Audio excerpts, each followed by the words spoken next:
Hello and welcome everybody out there in YouTube and D&D land. I hope you're all having a fantastic day today. Before we jump in the action, don't forget to like, comment, and subscribe. All of those things help us out tremendously. If you're interested in supporting our community a little bit further, consider becoming a member here on our YouTube channel. Memberships start at just $2 a month, and you gain access to some cool emotes. In addition to all of that, if you're interested in joining any of our games, we have open slots available for either a Tuesday early or a Friday early campaign, both of which will be starting at 12 or 1 p.m. EST.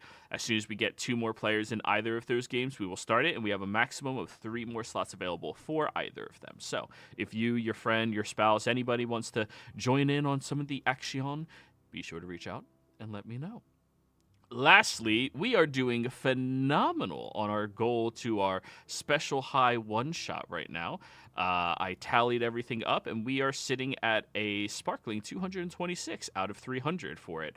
So that's going to be looking fun. And the roster of players we have is Asa, Donut, Otis, Yandish, and Hocus and Lewin. Now, of course, anybody can be knocked off with another donation if it's larger and you're not already on the list, and that'll get you your seat as well. And you don't have to play if you do, but hey, at least you get to. And even if you're not motivated for the high one-shot, at least you can give it to put me in that embarrassing onesie that I have, which will be fun. So I think that's going to be all my shameless self-promoting. Please tell us what happened last session. All right, so last session and, well, the one before, our group found ourselves somewhat trapped, we believed, in the Feywilds.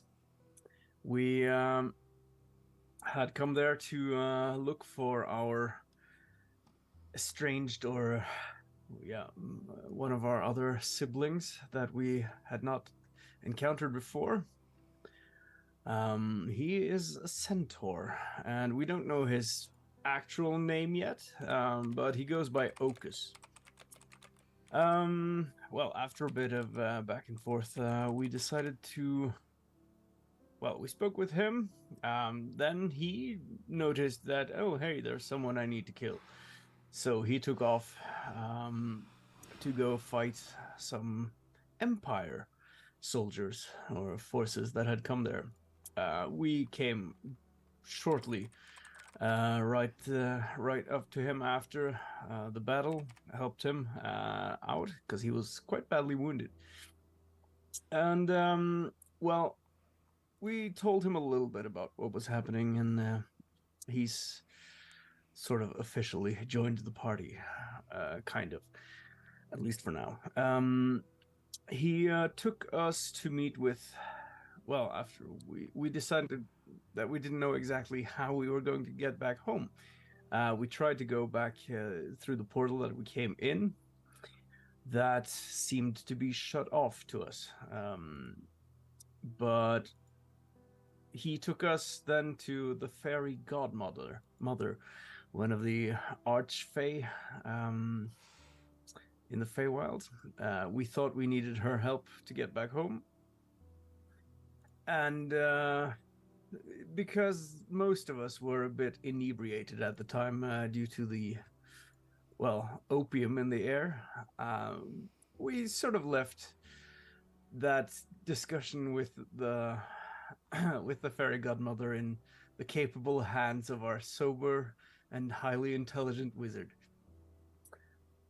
who may have told her a little bit about these singularities, and we almost went ahead with giving her one in exchange for safe passage home after doing a task for her as well, until Bernie said to Tulsa, hey, can't you do that thing where you just take us home? And, well, apparently, yes, she could do that, so we plane shifted. We didn't know exactly how we should do it, though, so we started discussing where we might end up. And instead of going with the safe route of using an item whose history was a bit known to us, we decided to go with the using the burial spear that we found in the ruins of Draconia. using that as a focus to get back home, since we didn't know where we would end up. That took us straight to hell.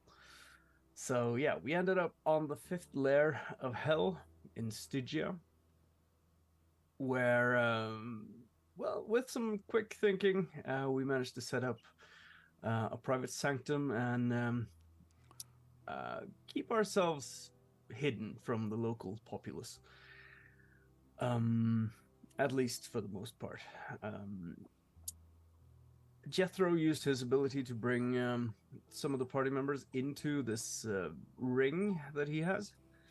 And Tulsha, no, Bernie, Miriam, and Yanni remained outside in the cold. But they were fairly adept at, well, getting used to it. Then we sat basically to give the others a chance to rest up and regain their energies so that we could hopefully teleport or plane shift back to Exandria on the next attempt. During this time, Yanni noticed an imp that was searching for something outside in the blizzard, outside of the private sanctum where we had set up. And after a bit of deliberation, Bernie used his telepathic ability to reach out to this imp from a distance. And it was apparently sent by someone named Lord Mora, with a warning that we were supposed to, or we should get out of here quite fast.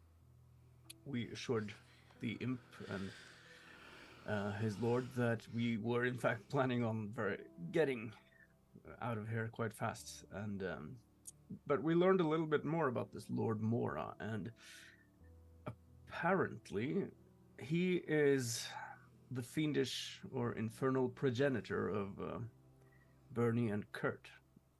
He's greater devil, but we haven't learned much more about him yet. But as we're picking up the story, our group is hopefully well rested and able to go back to Exandria properly this time. Alrighty. So as you sit there, in the frozen wastes of hell, you all rest up as best as you possibly can. During the night, we had Yanni taking first watch, correct? Who was second? I would probably be second. Third? Yeah. Fourth. Everyone else is in the ring. Bernie's actually going to stay awake the whole watch. Okay. Make sure you mark your level of exhaustion. Yep. Now, let me roll.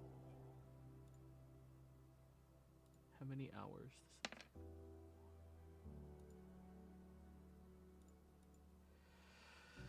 Yanni, after it is your time to go to sleep, you pass on and get holy shit names. Bernie to cover for you. How the fuck did I forget you've been here since the beginning? Anyways. And then, while you were resting, everything seems to slowly become much darker. You feel yourself enter in that in-between limbo between the realm of dreams and what elves seem to be capable of doing.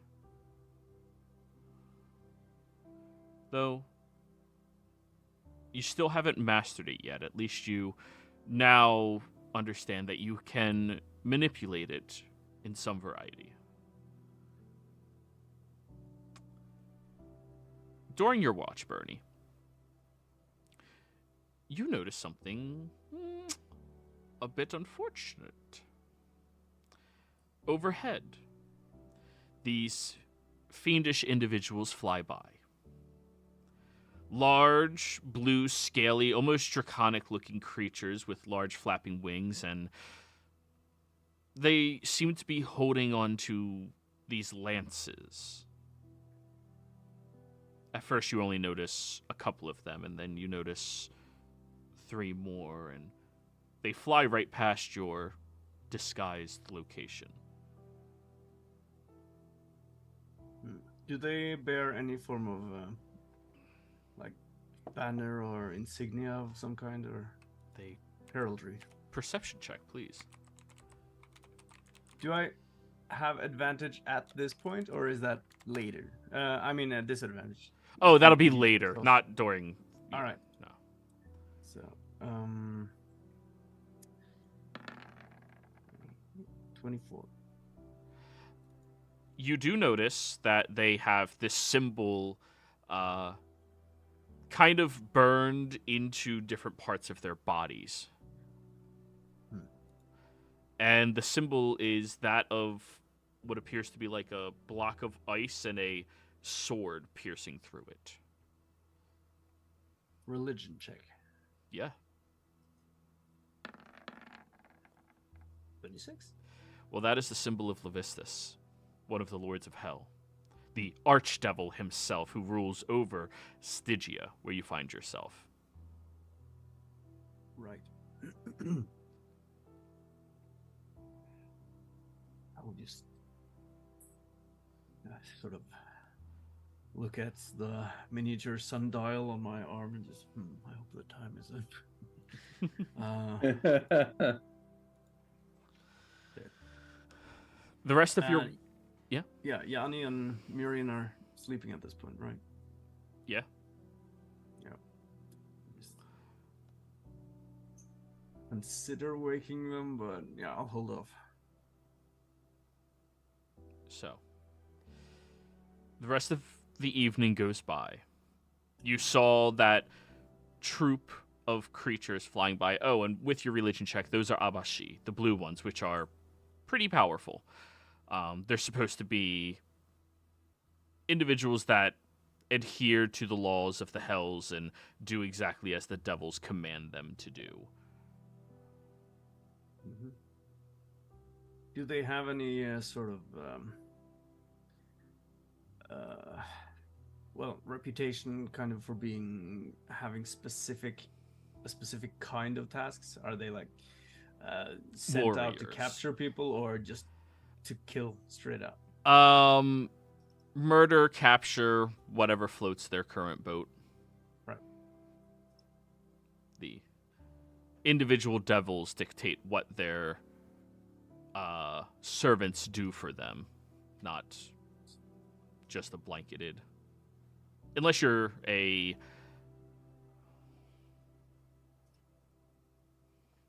imp. Fuck, why are words hard today?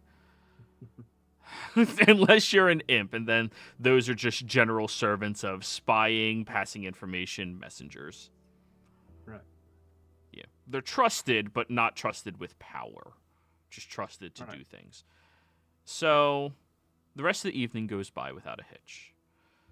At some point while you're all resting, the ring's timer does go out. Of course, at this time, the Sanctum is 24 hours, correct? Yes, 24 hours. And what about the other thing you did? Forbiddance is 24 hours. Okay, so you still have Forbiddance, you still have the Sanctum, but the orb is no longer helping all of you. Which orb? The one that allowed the 3 of you inside of the ring, the little... Oh, inside of the... Where the 3 of you got to ignore the fact that it's freezing fucking cold outside. I thought that lasts 10 hours from what Icebreaker said. Yeah, it's and we're fast forwarding. Long rests. Okay, yeah. 10 hours later, because they need you to leave. Like, Okay. I got confused for a second. So, everybody's out. You're gonna have to walk outside of the Forbiddance and the Sanctum to be able to teleport. No, we checked this before. We don't have to if we're teleporting out. Yeah. Oh, okay. Right. Give me the tattoo and Yanni your headband. I'm gonna put a cure wounds into the tattoo to activate it. Alrighty, you remember the spell level? It just needs to be any healing, you said. To activate the tattoo. Oh, it's... Yeah, my bad. Cast... I'll cast Water Walk on us, take the 10 minutes to do that just in case, and then I will do Plane Shift using Yanni's headband as the focus. That's what we agreed on. Alrighty. Well... And I remember that's a D100 to see how close we are. Well, that's the amount of miles away you're going to be. Go ahead. You roll the D100. Oh, only 13 miles away from that. This is either really good or really bad. Oh, that's really close. Good. Trust me, that's pretty good. I would like to know direction. Roll me a D8, Yanni. We want a 4.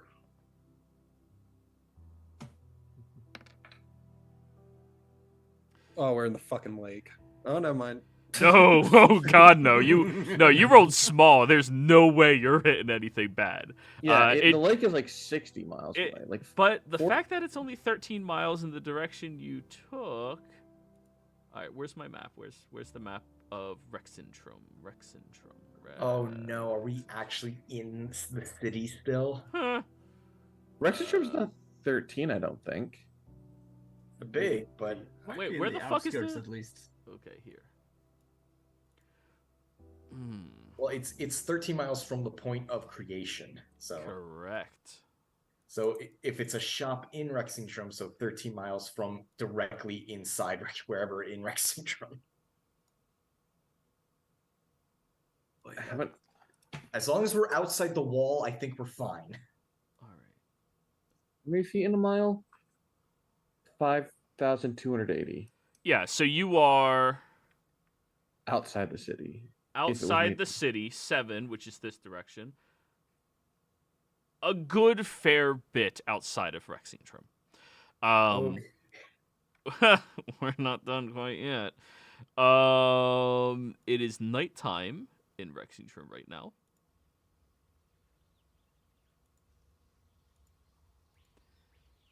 And you arrive in the Zemni fields.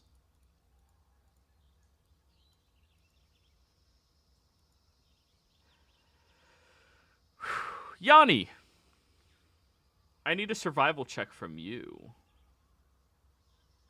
I don't think it could be below a 25, but if you want. Oh yeah, I'll stop asking you to roll dice. My bad. Be right back. Yep.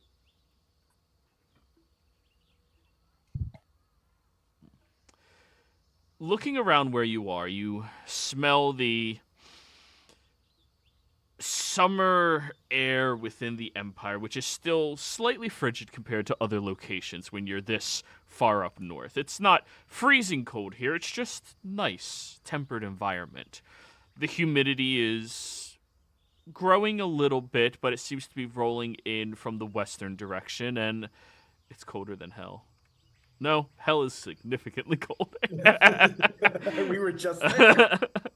The humidity seems to be rolling in from the west, and you seem to be maybe about a couple 100 feet from a familiar-looking road, the Amber Crossroads themselves. By your best guess, you are, well, less than 10 miles away from Rexentrum right now. And you do see that there is currently a caravan along the Amber roads being pulled up towards Rexentrum. Yeah, she wants to know if her family's real, so she's gonna point towards Rexentrum. That's where the city is. I'm going to head that way. What are you, nuts? What do you mean? What am I nuts? From there, they're not gonna kill me. In fact, they'll probably open their arms, let me in. Did you... Wait, was Yanni at the fight with the Volstruckers? No.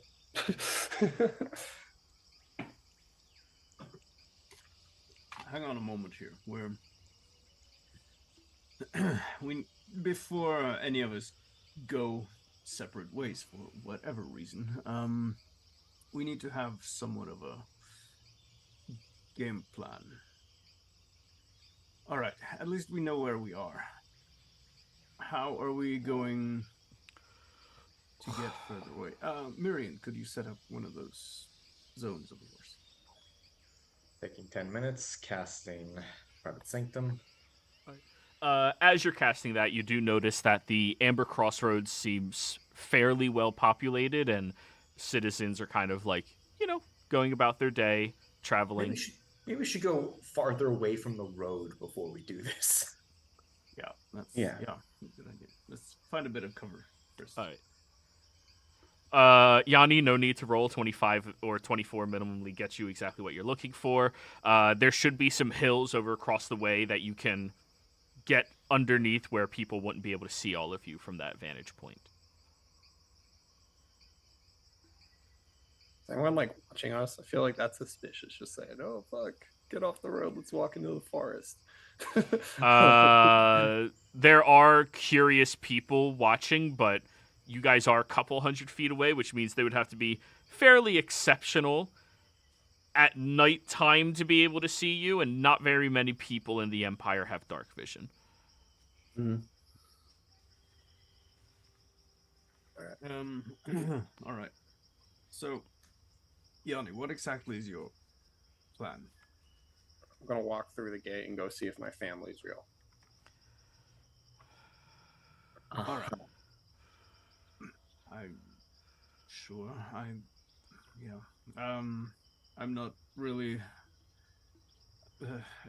They're real. I mean, If I'm their kid, or if I was made from a wish, if you want me to be more specific. But I'm going through that gate, and I don't see why they'd stop me. Other than the fact that you are not a human. My last name's Stiletto. She's gonna pull out a friggin' family insignia. I can show that, and they'll friggin' bow in front of me, and I'm not a human. Your entire purpose of going into the city is to whether or not you are who you think you are. And you're betting getting in on the city based on something you don't know is real or not. If I show that insignia, I'll get into the city.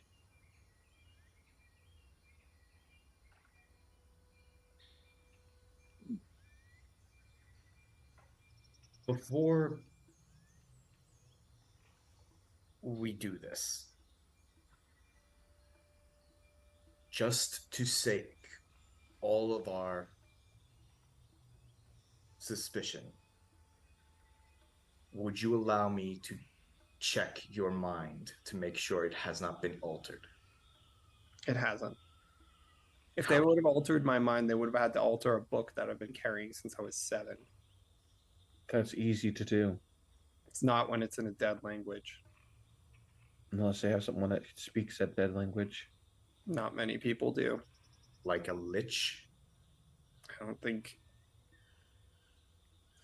You guys are very paranoid about Volstruckers. I'm going to tell you. need to be. For good reason. I am not one, and I haven't worked with any.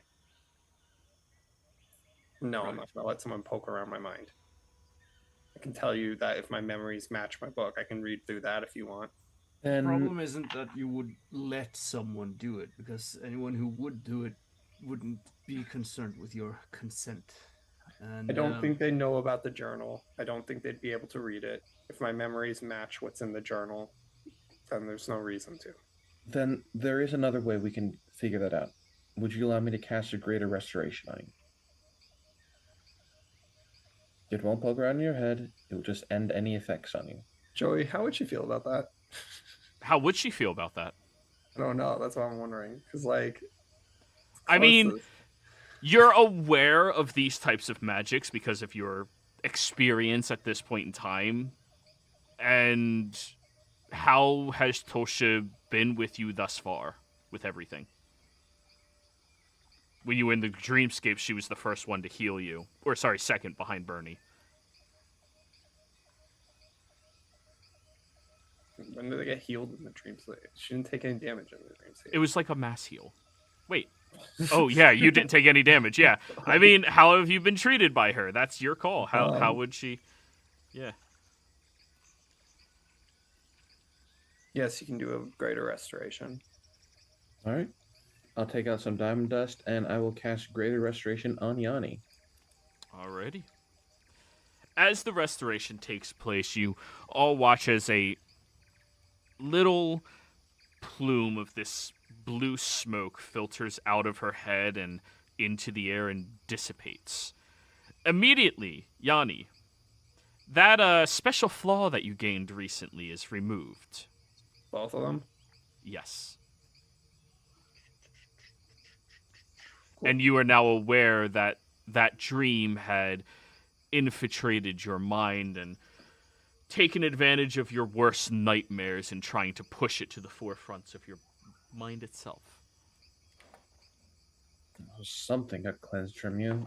Yanni, do you feel any different? Not paranoid anymore. I think that dream might have had an effect on me. Oh, son of a... Then it probably affected everyone who was tied to it. Tosha, how much diamonds do you have left? Let me double check. Well, let's give me a moment, and I'll see if I can't do the same as you, Tulsa. Just save the diamonds. And It needs to be a greater restoration, if you can do that. I don't do that spell, but I'll go over to Miriam and tap him on the shoulder like I usually do with lay on hands, but I'm trying to use cleansing touch instead to see if that has any effect. You thought you can choose this feature. Wait.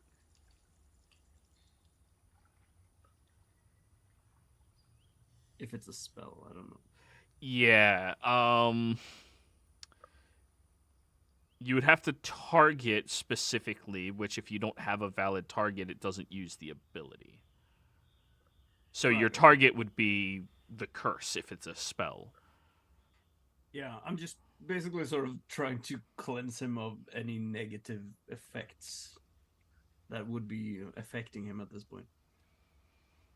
Miriam, are you do you have any... I'm the only person in that group that didn't get nightmares. Oh, not from that. I mean, like, all the way in the past. I'm trying to remember. Have you ever... The only thing I can think of was the Curse of 13, but that got cleansed a long time ago. Yeah, you're good with that. But that was also a curse and not technically a spell. Though, wait, this is from these types of creatures. Magic source. I'm technically spell plagued, but that doesn't work. No, it wouldn't. That would not remove spell plague. Yeah, nothing happens to Miriam. You try, but you can't target any malicious spell-like effects upon him. All right. Well, that seems like you're perfectly fine, Miriam. Tulsa, want me to try on you? Sure. Right, I'll go and do the same. Tulsa does have one from the nightmare. Yes, you do. And because of the specific way that these work, they are technically caused by a spell that exists. And it just ends one spell. Wow, it just ends one spell. It doesn't matter if level. Jesus. Yeah, that same little wispy thing moves off of her.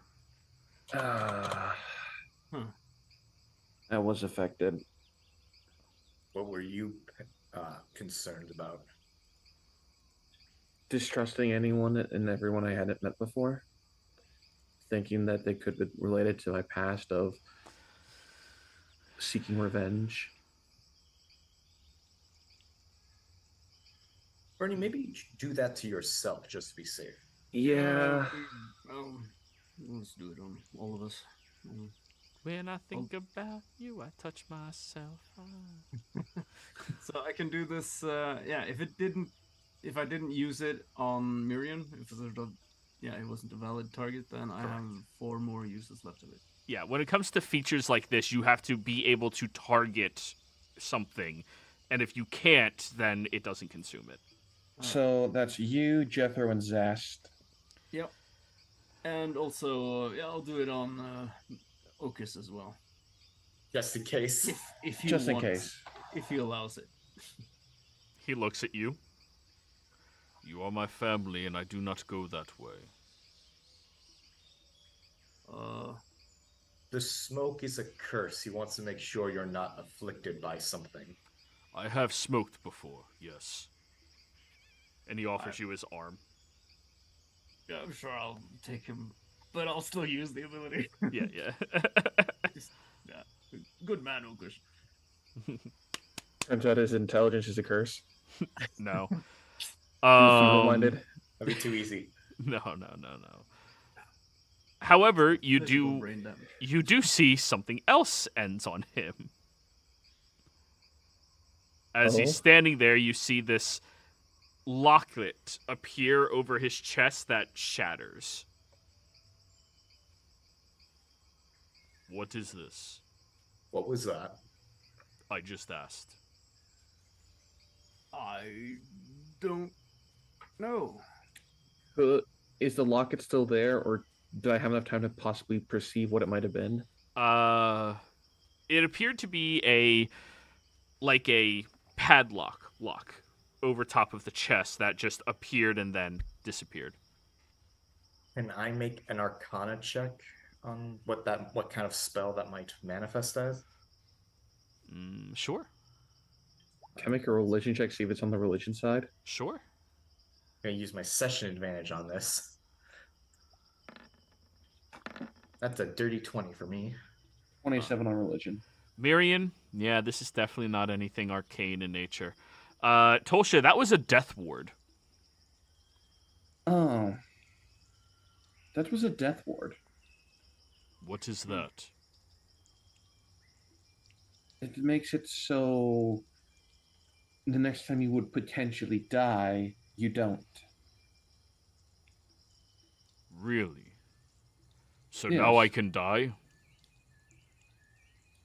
I mean, until it gets cast on you again.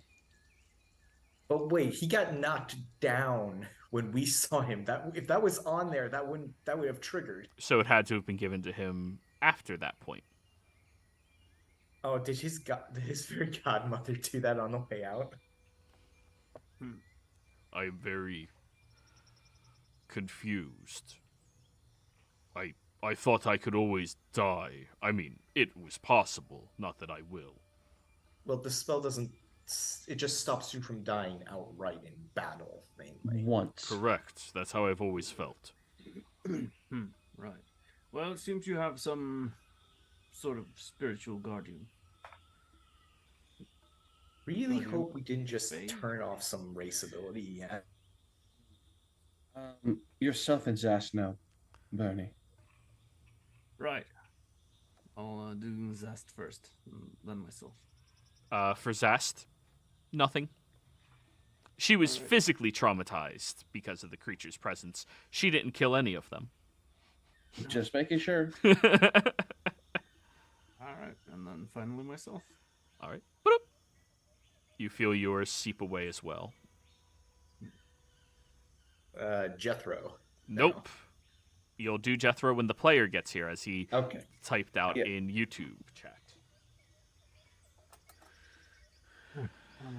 It's a relief. Yes. Hello. Okay. So, I think Bernie was still speaking. sorry. Yeah, no, it's I just need to think about things a little bit. Right. So, Yanni, you're good with. I mean, it's fine by me if you want to go into Rexentrum. I just think you need to be a little bit more careful than you might usually be. The thing is, you are now associated with us. We are a group that's been actively hunted by the Empire, by their agents. You would be sort of guilty by association, and the thing is, if you, for whatever reason, end up being captured, you put the rest of us at risk as well, and you become a liability to us. I'm just thinking, is there... Right now might not be the best time to go about this, and the way I see it is, you think yourself as some individual that's being created by a genie. No, only the gods have the power to make souls, to create in that way.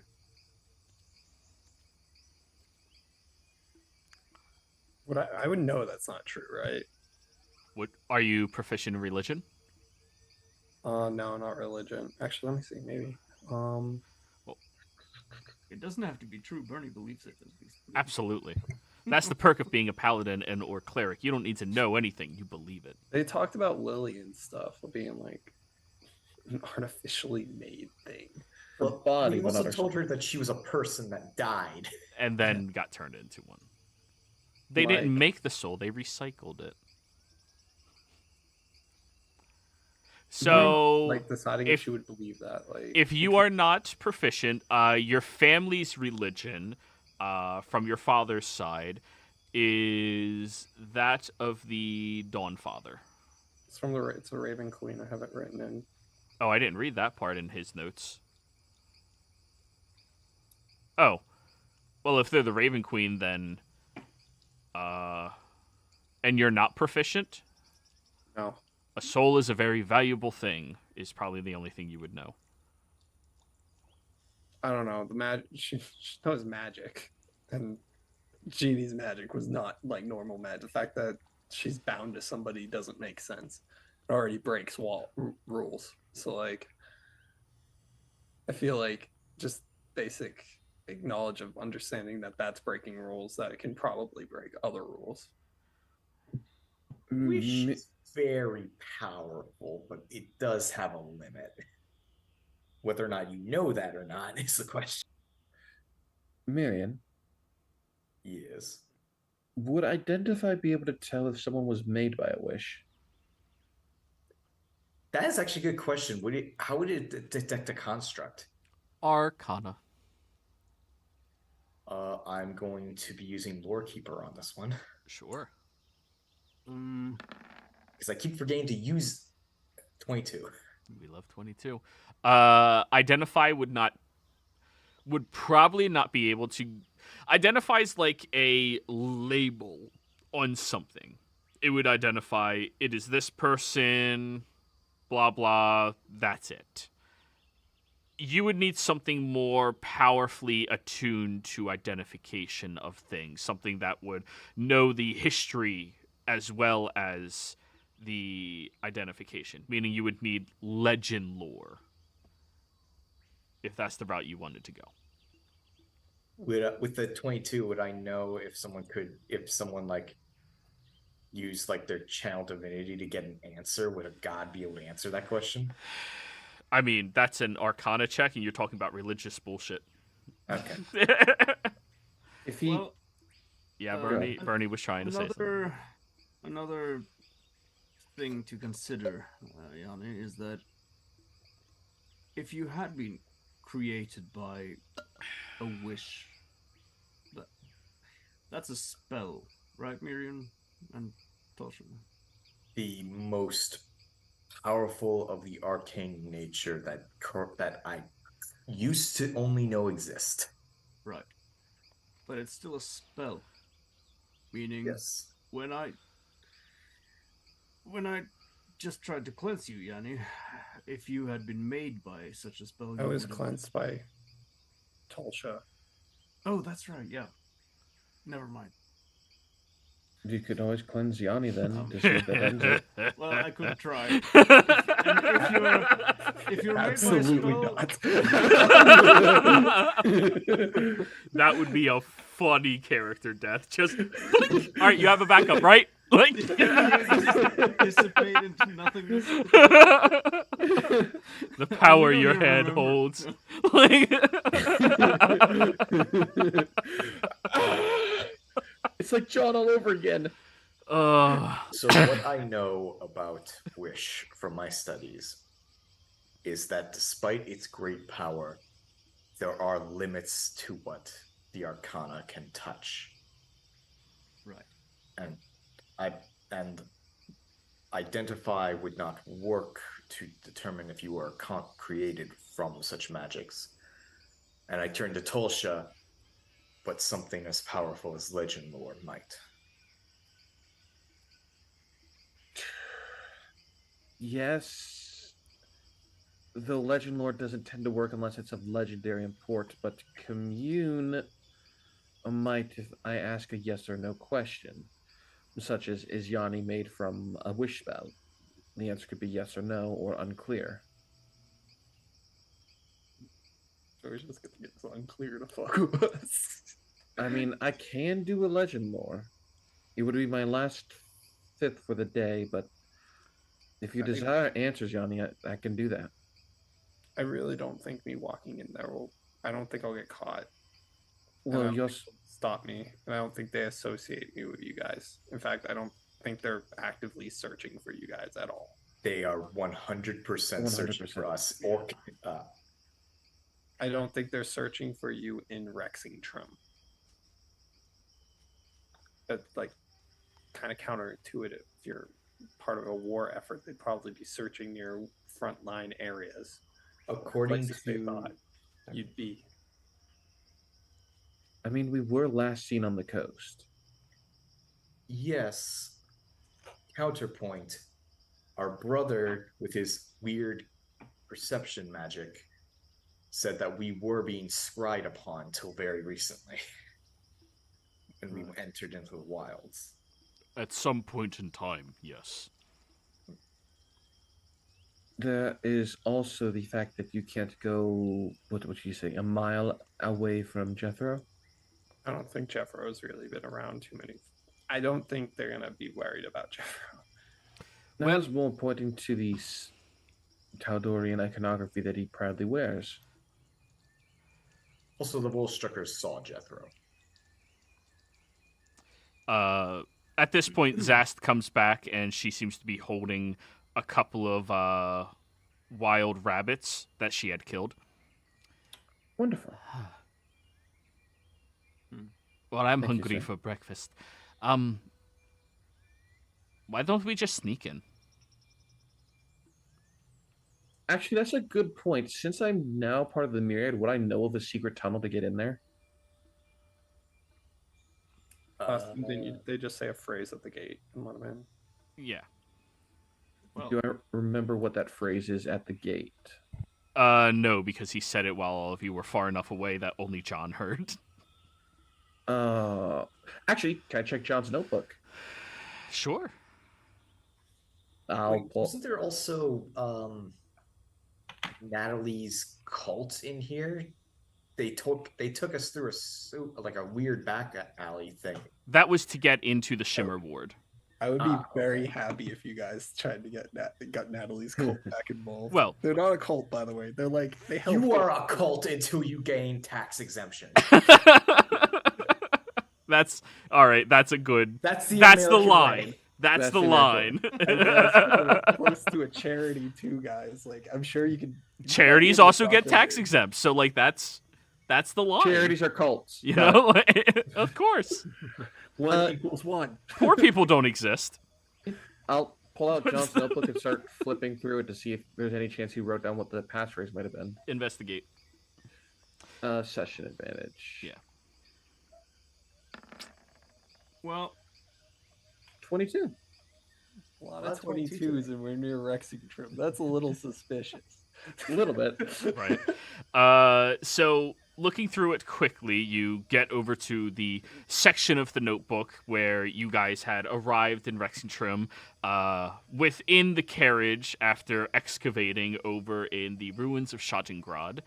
And when the halfling approached over towards the gate, He had walked up to a specific person, which John had written down. It seemed that it was one particular individual, not all of them, that were on the payroll, and he had spoken, "Good morrow to you, gentlemen. Pleasure. I hope all is going through properly." Can you repeat that one more time? "Good morrow to you all, gentlemen. I hope all is going through properly." But it was to a specific individual, not to... The halfling looked for a specific one guarding the gate to say that to. I don't remember what that individual was. No. I thought you said John wrote down the descriptor of that person. John wrote down what was said. He didn't write down like a detailed description of what the individual looked like. Ah. Because he wouldn't need to. He could just recall. Yeah, let me pull up the... Where is it? Noble NPCs. Where is he? Are you going to try to call on the Archmage of Diplomacy?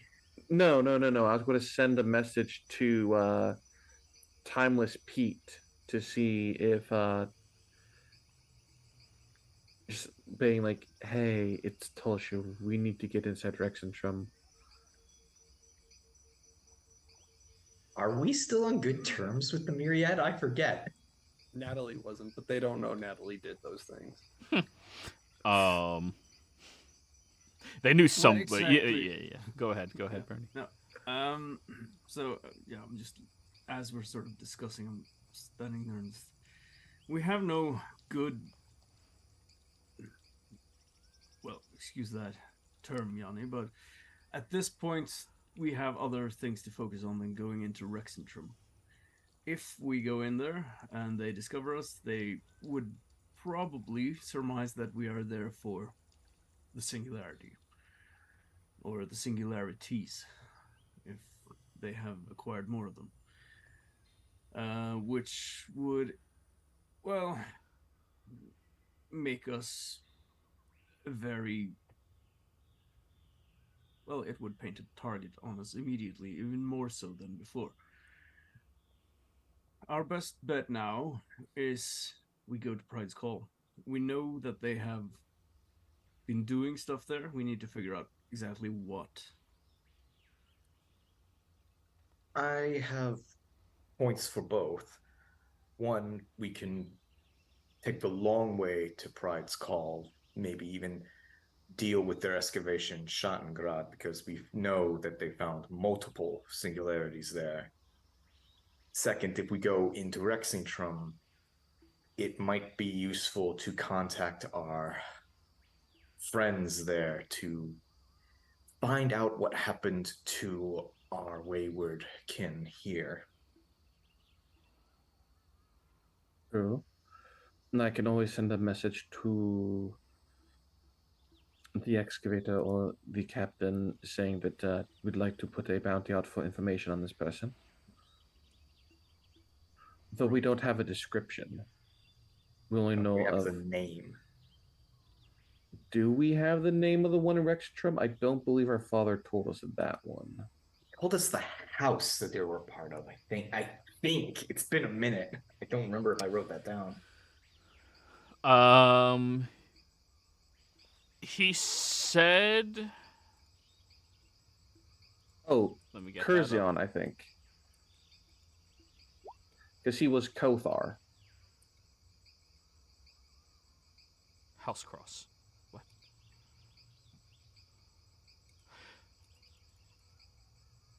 You have to understand, guys, we're effectively in behind enemy lines at this point. And we're at the heart of the Empire, where most of their strength, defensive strength, still is. Right. Right. They have very powerful mages in the city. They have powerful knights. They have basically an army that they could use against us. We're not here to achieve any sort of strategic or tactical mission, then we have to focus on what we're actually supposed to do. And we did say to the people of Bright Skull that we are going to help defend them. We gave them our word. Yes. Plus, if we do head down to Pride's Call, we can at least have a small family reunion. Where is the snow? The snow. Yes. Why? What did you see? I'm assuming you saw something at least. When I saw the Hill City attacked, there was snow. Why are we not close to it? Isn't it like fall right now? No, it's summer. I So thought I Pride, was tracking 4 months till like winter, like mid like January, same month as January when I was playing Natalie, and that's when she left. Then you all traveled for a month, February. We left February was way back. That was like back in friggin' when we were in Humperduke. When Natalie left the group, what month was it? It was like August. It was like August when. Okay, so we passed September because we took a month of downtime after that. So we're in October, and we lost 3 days in October. And then all of your traveling, which hasn't been but a couple of months that we glance over from travel stuff altogether. yeah. Yeah, this is late spring. Wait, what? It's been over a year already. Well, August transitions to the next season. August, when you Was all fall. started, was Fall. fall. Yeah, and then winter. And then winter, and you made it through winter, and now we're at like late spring. Yeah. Yeah, so it's been like. Wait, Okay. it's been 6 months. Yeah, since it's been like Natalie 6 left? months. That's insane. Like Natalie left at the like heart of winter for everything. Oh, she didn't. She left because I had it marked for 4 months. Because if it was the heart of winter, she was gonna do that fucking ritual thing, literally on the day of change. I have it marked on her character sheet. Let me just open up the other game and look at my timeline for everything. Could have sworn you guys spent more downtime than that, and you are, if not, you are way behind all the other groups. No, we only spent a month of downtime because I know because I spent the first week copying my spells down with Argon and the last week curing the Lyceum. And then you guys had a couple of weeks of downtime, or a couple of months of downtime, right? We only No. did a month. Oh, we had Only one of month downtime. of downtime, yeah. So, yeah, then it would be early spring. Yeah, early spring.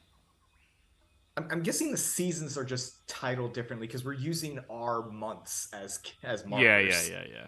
Yeah, that is probably what's confusing us.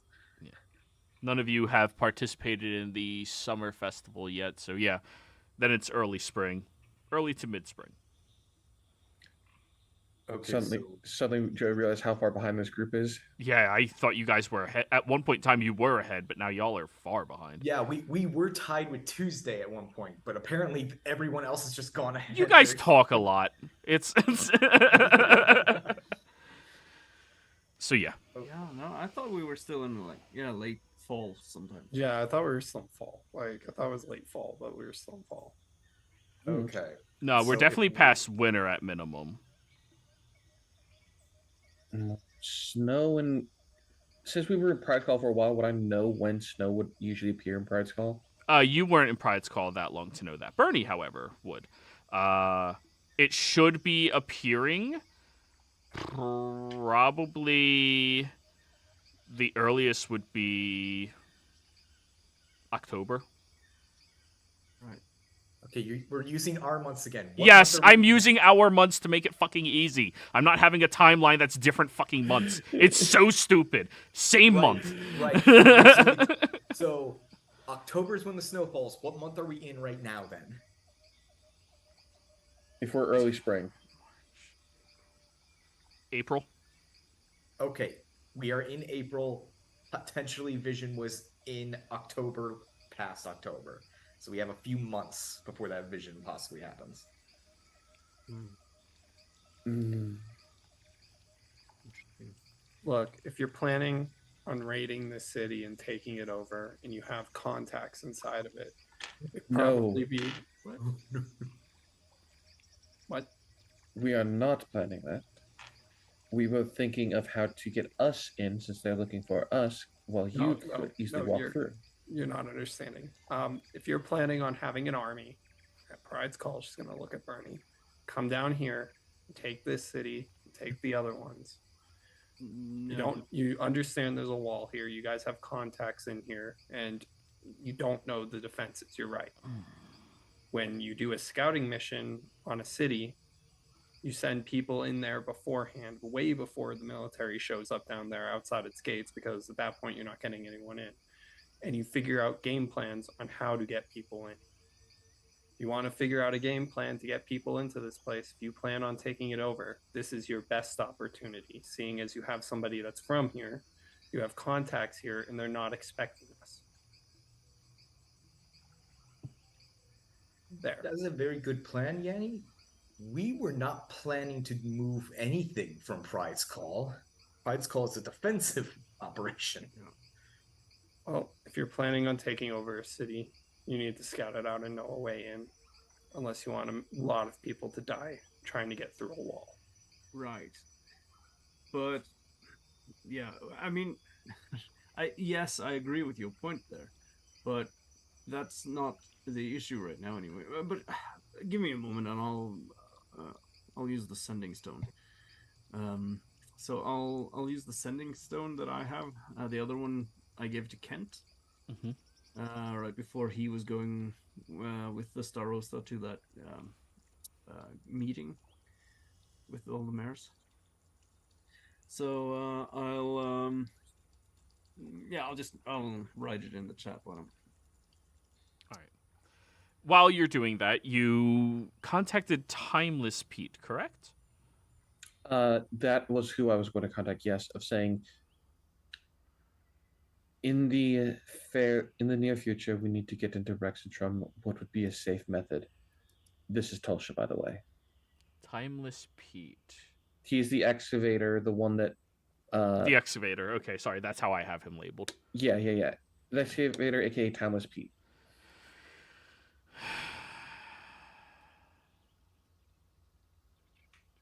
All right. Well, so long as it's for a friend, we have a way in. We'd just have to meet out. But we are not helping Tal'Dorei. She'll do another sending. Of course, this is not for that at all. This is for a friend.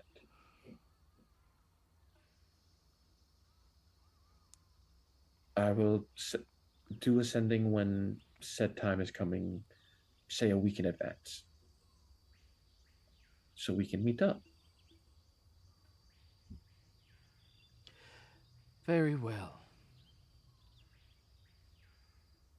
You just sounded very tired, didn't he? Yeah. Okay. It is the middle of the night. I told him when we need to get in there, we'll let him know a week in advance so he can get the necessary preparations to get us in. Because it is the middle of the night and he was asleep, and well, I did interrupt him. Sending is awful when you're asleep. It just wakes you up.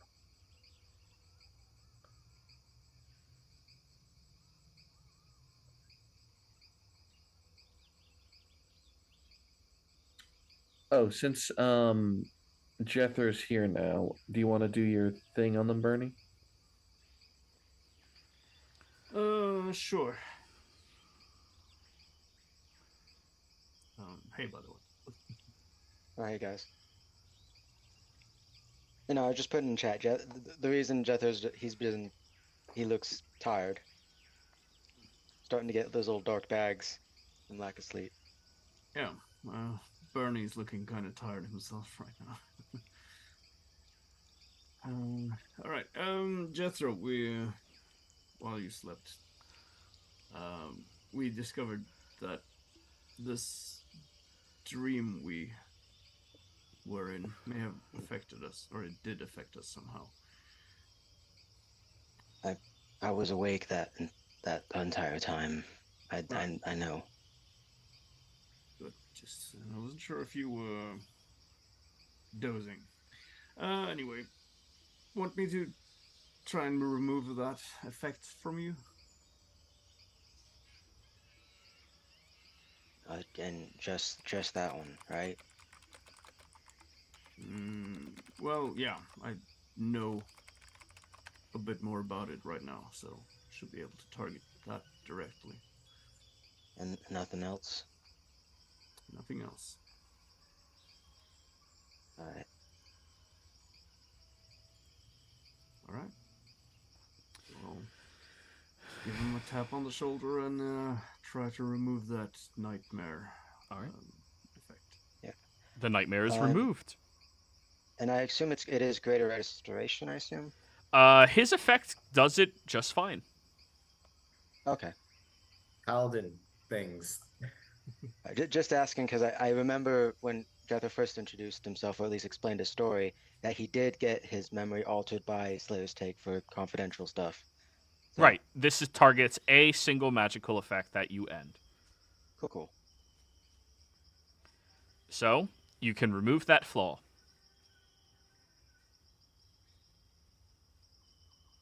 Thanks. Thanks, Bernie. Problem. Yanni, how much... You say you wanted to go visit your family. How much... How far into the city is it? They're in the Shimmer Ward. Ay. I could do it alone. I could get in there and get out. I would prefer at least someone going with you in case things go wrong. Oh, I'm gonna have to I'll bring go with Jethro. you. You'll get to meet my family. Okay, if he's Well- going in, we have to remove his armor. You're gonna have to change into clothes. I just wanted to remind you guys, Jethro did only have like a badge from Western Guard that he removed in Pride's Call once you brought it up. The make of your armor is Tal'Dorei. It's high enough quality that it is... Oh. Yeah, like... that's Anybody who's fine. skilled in blacksmithing would be able to look at it and go, that has iconography that is similar to blah, blah, blah. Fair enough. Yeah.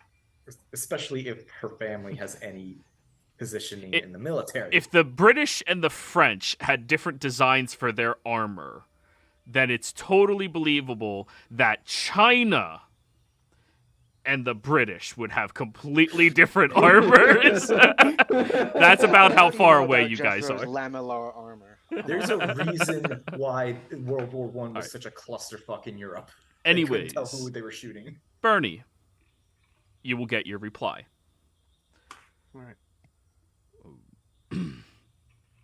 Starossa has not returned yet.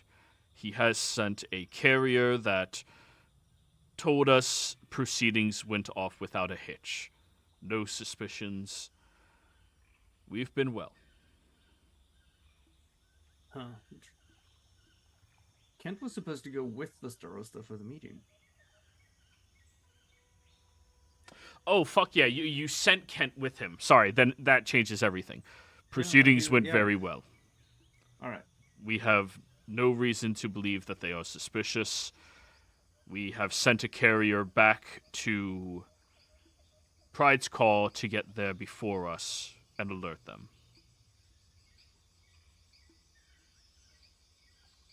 All right. Well, it seems like they're, according to Kent, things are still peaceful and well in Pride's Call. That changes things a little bit, but I still don't relish the thought of simply going into Rexentrum without having a clear plan. We need a specific... what are we hoping to gain here? I know, yes, Yanni, you want to speak with your family. That's fair and well. But we run a really high risk just by being here. And I am not really in a position to do reckless things. We just I went to mean, hell. Yanni's right. We just went to hell. We were previously in the Feywild after dealing with a nightmare monster. As far as recklessness, danger, and all of that mentioned is concerned, we are already doing such. So this is nothing new, and in fact, this is probably less dangerous because it seems to be the most familiar thing for all of us, at least. For your question, Bernie, what I hope to do is, given a week at time, as I said, I told the excavator, we'll let him know that we need to get in say a week. He'll get the preparations made to make sure everything's safe for us to get in. Then we will find information on the last one of us that is somewhere in that city. Possibly even put feelers out before we get there.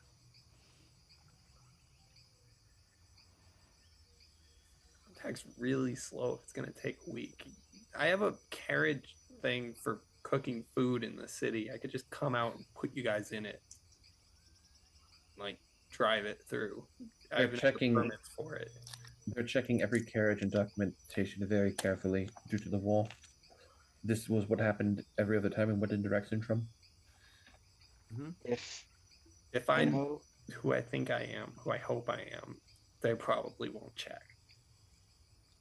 And if I don't know if you remember this, but I do have a way for us to be in a condensed space where it's hard to tell, and it's less suspicious if Yanni goes in with a large group of people. That is true. Keep forgetting about that ring. How many people can it fit in it? 5 other people than Jethro. And can you use it again because you just got done using it, or is it after another long rest? It's after every long. Oh, yeah, that's right. Jethro didn't really get a long rest. Yeah. Yeah, that's true. He's exhausted. Yep. Well, I know you have good arguments. It's just that every fiber of my instincts tell me this is not a good idea. Don't go in. I've never suggested any of you guys come with me. You guys are the ones that keep suggesting people come with me. Well, if you are supposed to go inside, you can't do it alone because Jethro has to be near you. So I wouldn't leave her alone to go there anyways. If you're so worried about her going alone in there, I'm going to accompany her. Right, but do you speak any Zemnian, Jethro? Jethro does, and he says so in Zemnian. Duh. All right. Is his accent clearly Tal'Dorian? You're fluent. You were trained in Zemnian, so he sounds passably Zemnian. Long sustained conversations, it would be dependent on his charisma, which.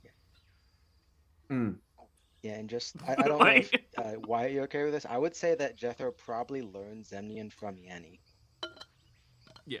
Well, that could be possible. I mean, they've been traveling for now, if it's fucking February, about 3 years. So 3 years? Yeah, well, it was 1.5 years, so it'd be like 2 years now, right? Yeah. Close to, Yeah, we had time way off in everyone's heads. Well, I don't know. Like, it feels like we jumped 3 months. Yeah. So, in that case, Yanni and Jethro, how about you go into the city, you check to see if your theory works, meet your parents, we'll wait here, and then if you don't come back in a day, we'll start figuring out ways to try and get you out of there. Let's go 2 days. 2 days? You never know what might happen in a day that could prevent some stuff, but I doubt it'd be terrible. Fair. Does that sound agreeable to you, Bernie? Sure. Very well. And if things go wrong, Does anyone have message? Or sending? I have sending. I can send to them. No, of the two that are leaving. I cast magic. Don't we have Can- sending stones?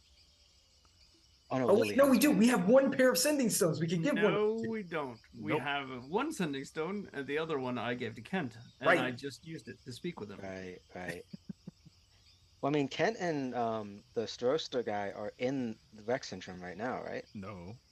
No, Oh, they weren't They're on given the to road. Fritz. oh, Couldn't you do your what is it? Contingency? That if something happens to them, it teleports them somewhere? If it has to affect myself or a trigger that I declare, I don't. I'm gonna roll it and check. 'Cause I don't think the wording on that is right. It affects yourself, and your contingency has to be something at least within proximity of you. It can't be a fly farts in Tal'Dorei. I do this. It has to be something at least you're aware of. Or would it be in proximity of you? Okay. Oh wait, what is it? I'm thinking of something. What?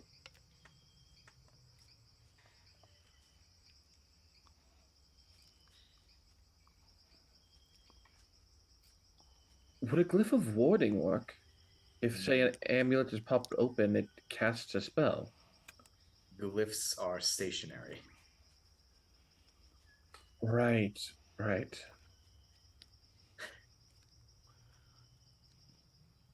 We do not have any means of communicating them to us, is what I'm understanding. Yeah, you guys can communicate to them. They can't communicate to you guys because none of them are trained in Volstrucker paper.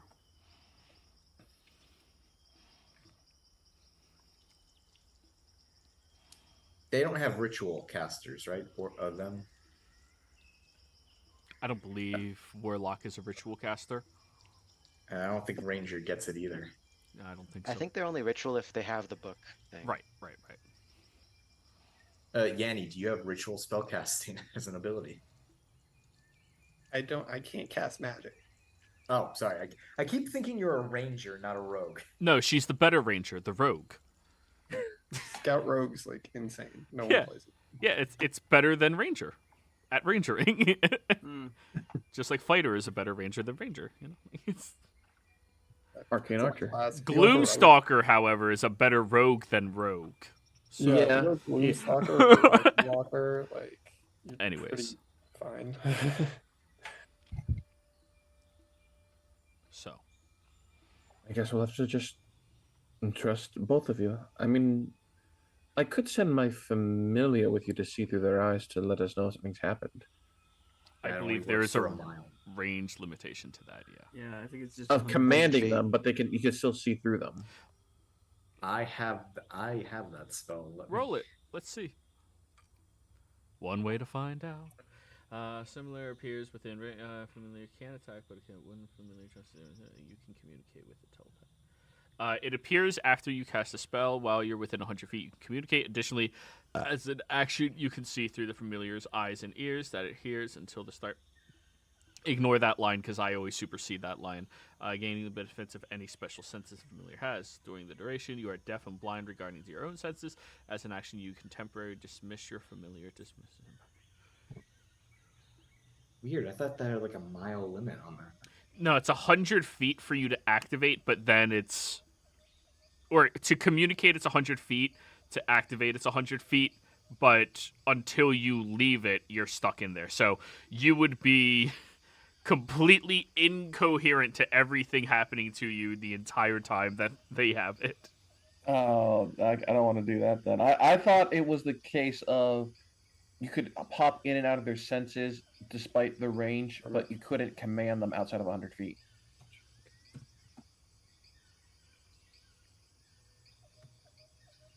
Oh, yeah, you can pop in so long as they just exist. Huh. Okay. weird. Okay. Yeah, you just can't command them. if they're So further I than can 100 feet. send my familiar with you, and I can check in every now and then to see if you're doing all right. I think you'd have out of character. You'd have to stay in its eyes, right? Like literally the entire time after. No, we just discussed that. Oh, I thought that was for. Okay, never mind then. Yeah, perfect. I read through it, and no, you can, as an action, go into its perception. So at some point in time, she can just check in and go, "Huh, it's dark. Must be a coffin," and then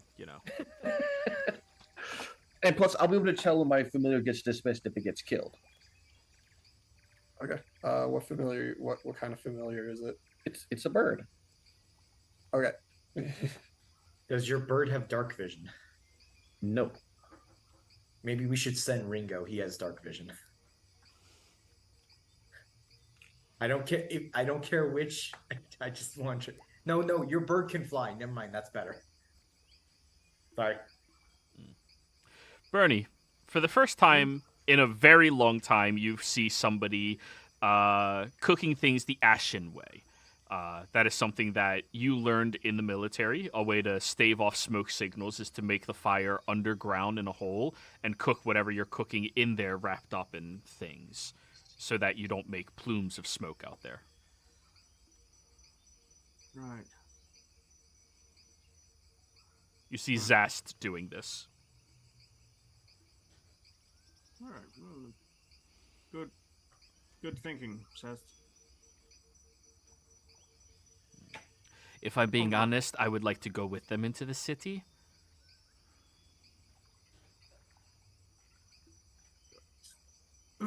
Well, the thing is, the I don't even love closer we get and the longer we stay, the more risk we run. I'd prefer if we were off then, but it seems like Jethro and Yanni are already going in. Right. I need to Plus- learn more about these people before I go in there and start hunting down their leadership. No offense, Sash. I'm a little concerned you might try to attack the first Volstrucker you see. I just said that. out of character. Yanni would love to bring ass. She said ass. I mean, I assume we're not actually at the city yet. We're like, No, you guys it are is- like 7 miles outside of it. yeah, so like Jethro and Yanni are still in the distance, and like probably looks back. One of us waves, and then we keep going. But yeah, I need to learn more about them first. Mm-hmm. You said they don't like not humans, right? Right. Yes. She looks at the remaining party members out here. Oh shit. Mm-hmm. I look Reason I very put this close to you. bubble up. Well, you can be passing, but Goliath, Tiefling, Elf, Centaur, Mm-hmm. Seder. This is a Tiefling. pretty bad situation we're in, isn't it? Yeah. It is.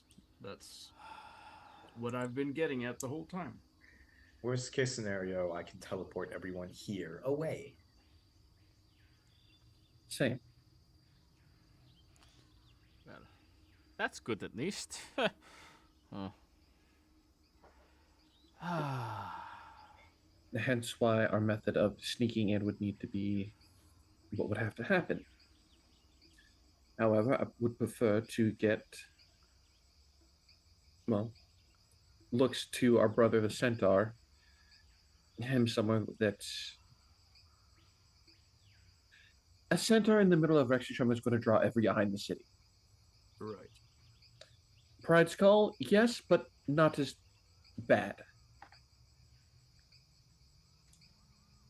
Well, I'm just coming at this from a sort of, well, of course, a military perspective here. I'm just thinking, if I were in charge of putting up defenses against a group such as ours, what would I do? I would put some mages at the gates that would be able to detect magics, subterfuge. Probably someone who can read thoughts. And of course, we know that there are already scrying on us from time to time. But at some point, even if we do use precautions and use this sphere of yours, Miriam, I mean, they might get lucky, we might get unlucky. It might happen at the same time. We don't need to overextend ourselves. And that's exactly what we're doing by being here. Especially just for going into the city for the sake of speaking with family.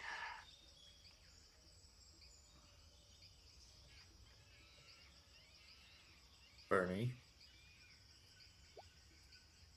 may I remind you of what happened in Oth? Mm-hmm. The whole situation we went in was because of family. Right, exactly. But that was also a different situation because our brother is like us. And he's actively targeted by our enemy. Don't forget, we have a brother somewhere inside Rexentrum, possibly. There's a chance that they're outside of it right now, but we need to figure that information out. When later in the day, once the excavator is actually up, I will say that we're looking for information on this person, and we're willing to pay whatever the cost is for this information.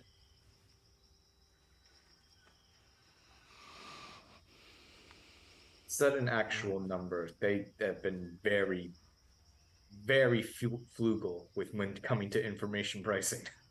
500 gold for location of the individual in question. No need to talk, no need to engage, just where they're at. Learning that, and perhaps even what job they have, will give us all the info we need. Because if the job is, say, Volstrucker, we have other things to worry about. Well, seems like I came with you all, and I'm not quite sure why.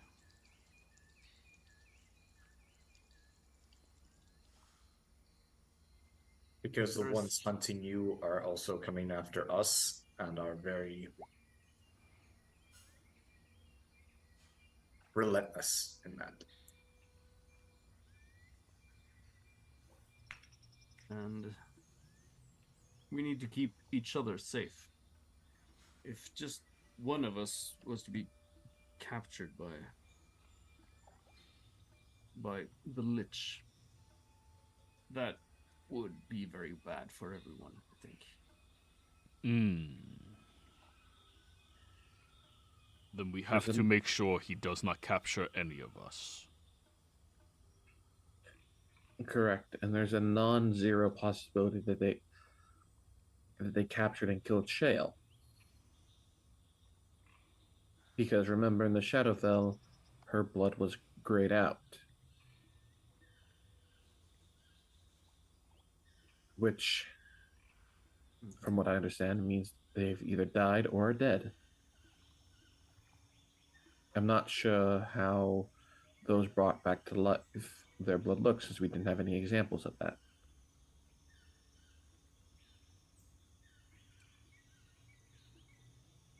Well, I am not particularly tired. I am. I will watch. And he, steps over, towering over you on horseman body, and holds his two scimitars as he's looking around. All right, good enough. Now I suppose we already have camp here, so I'll just set up and find a place to rest. Benny! Rabbit! And she tosses you, a large portion of the rabbit. Oh, thanks.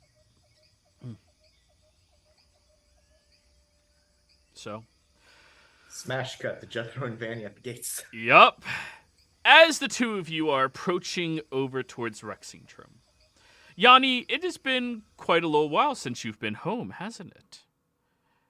As you are approaching over towards them, you see your beautiful walled-off city that you've grown up near and inside of.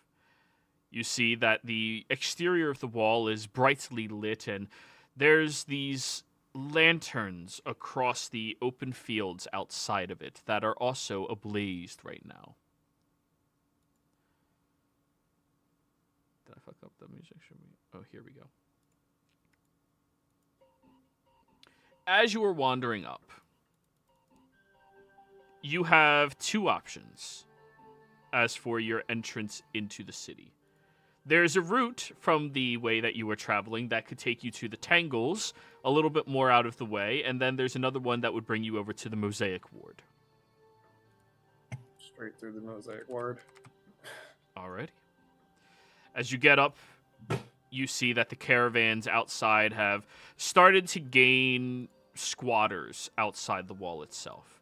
There's a great deal, many individuals who have been waiting in line for what appears to be days at this point, trying to get into the city, but, well, their processes are being so incredibly slowed down by the war efforts that it is becoming exhausting for anyone to get in. You see there's many different campfires out here as well of people waiting around trying to get into the city itself. Oh, just gonna look at Jethro. Time to find out if I'm actually real. I mean, Yanni, I just wanted to say, too, if even... this is as we're walking, by the way. Even if whatever comes to passes, you're real to me. I wanted you to know that. Right? I don't...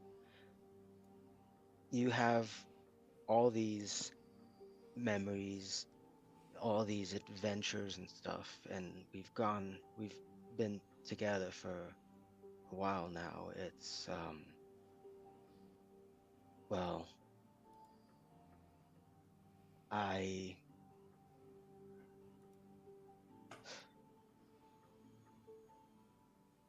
glad I don't know. have you on my side. Whatever happens, I know you'll have my back. I gave you my oath after all. I wouldn't leave your side again. And just to, if you figure out, this is when we were outside of the elf city that were kind of jerks to Yanni. Oh no, I know what you're talking about. Okay, cool. Oh, I'm sorry about the way I acted earlier. I wasn't in the right state of mind, but it did get me thinking about this, and I need to know.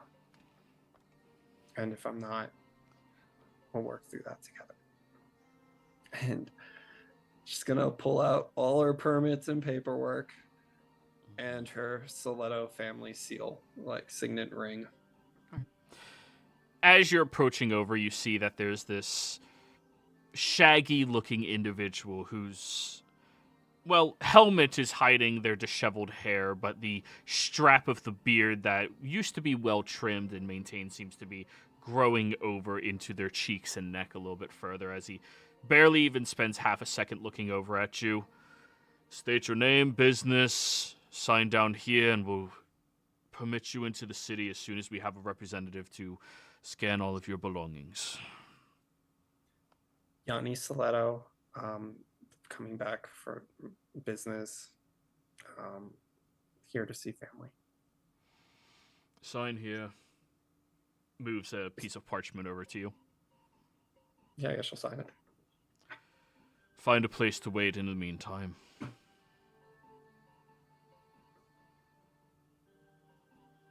you want me to like try to make this go faster? I mean, I've never done this before, so it might be weird if I do it.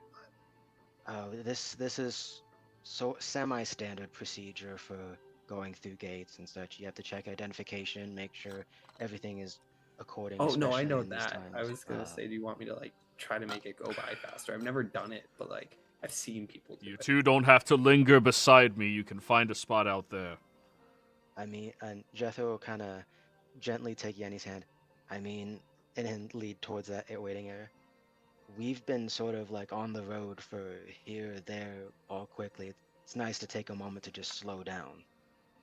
Yeah. I wish I had the food truck here. This is like prime friggin' property. I'm surprised there's not any out here. I guess Taylor only ever works inside the city. There's no food trucks because anybody who takes anything out of the city and tries to get it back in needs additional time out here to get scanned. The more belongings you bring, the longer it takes for us to scan everything of yours.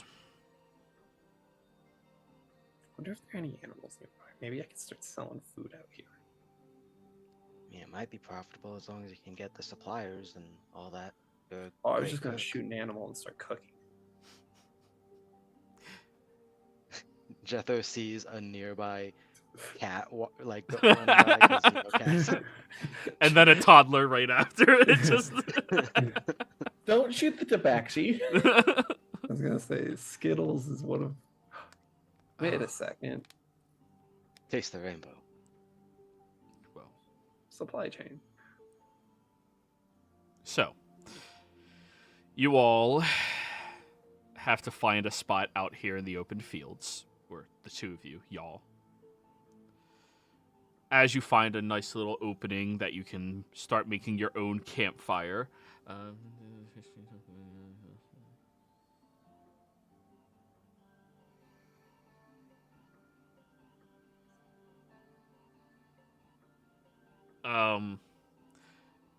Yeah, this would be the place where you can begin that research, Jethro.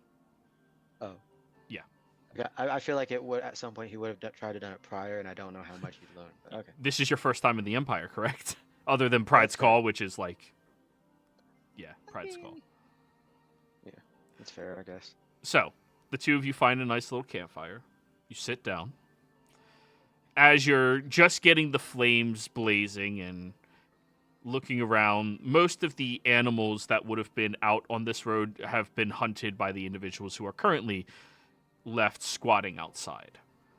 After about half an hour or so, you get one of the guards out here marching up towards the two of you.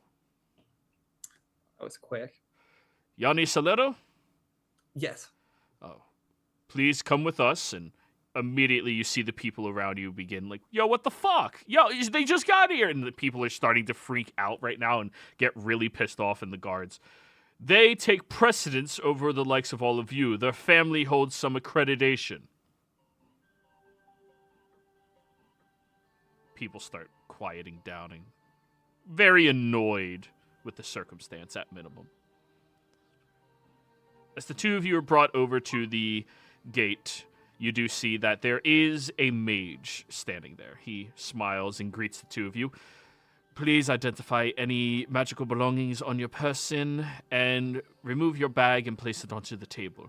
We will be not going through your personal effects, but just ensuring that you are not corrupted by any lingering magics. They start weaving magic in their hands.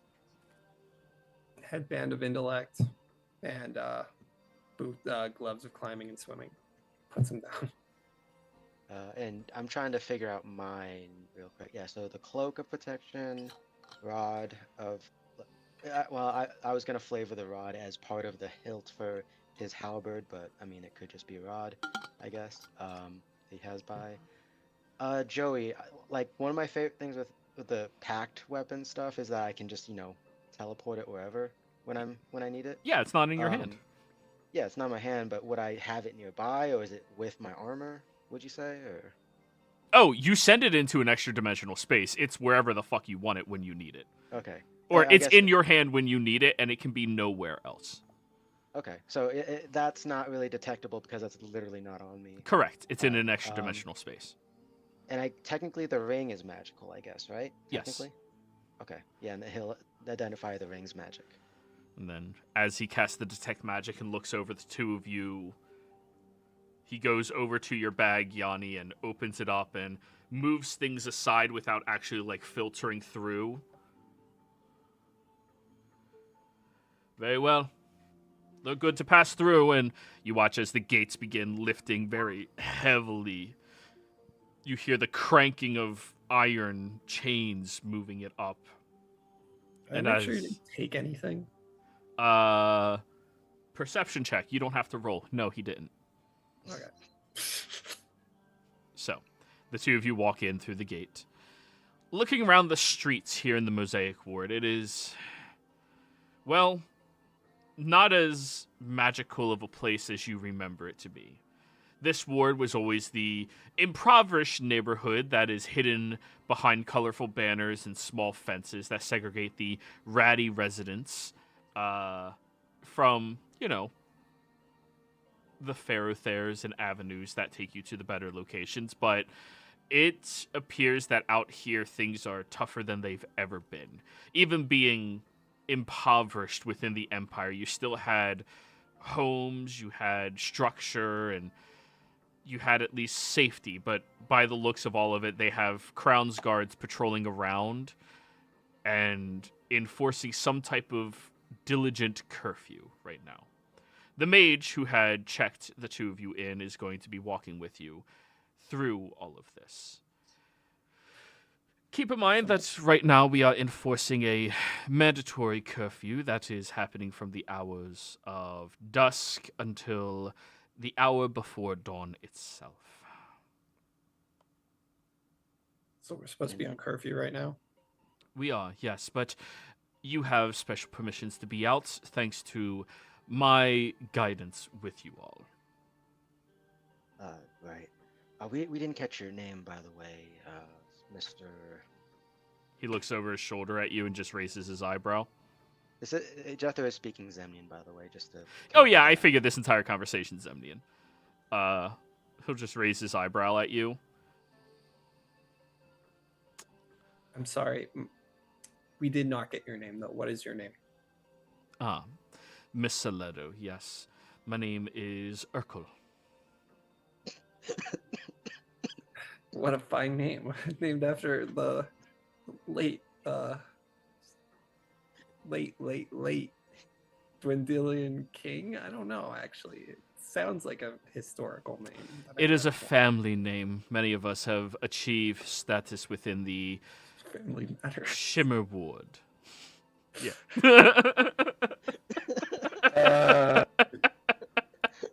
There we go. Now we break that smile out of you, Ilborn. Okay. Thank you, Urkel. I'm not in a bad mood, but I'm... No, you just like the mood of the camera and lighting. You look very like serious and solemn.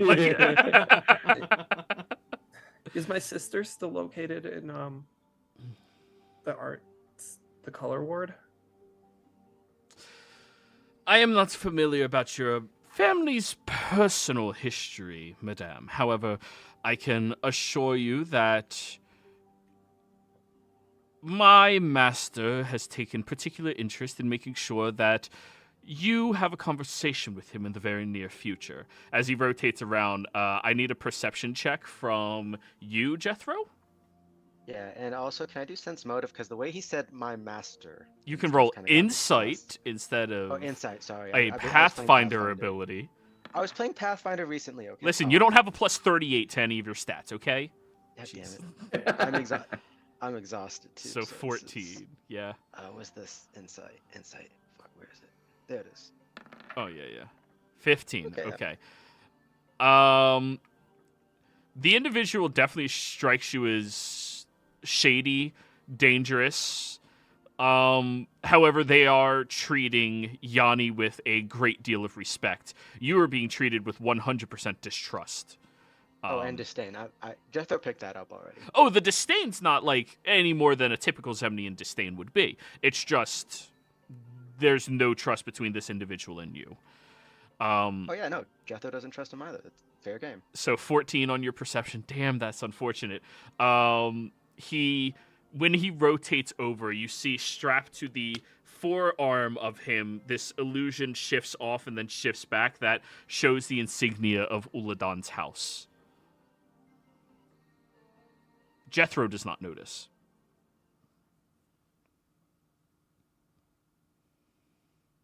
How is our boss?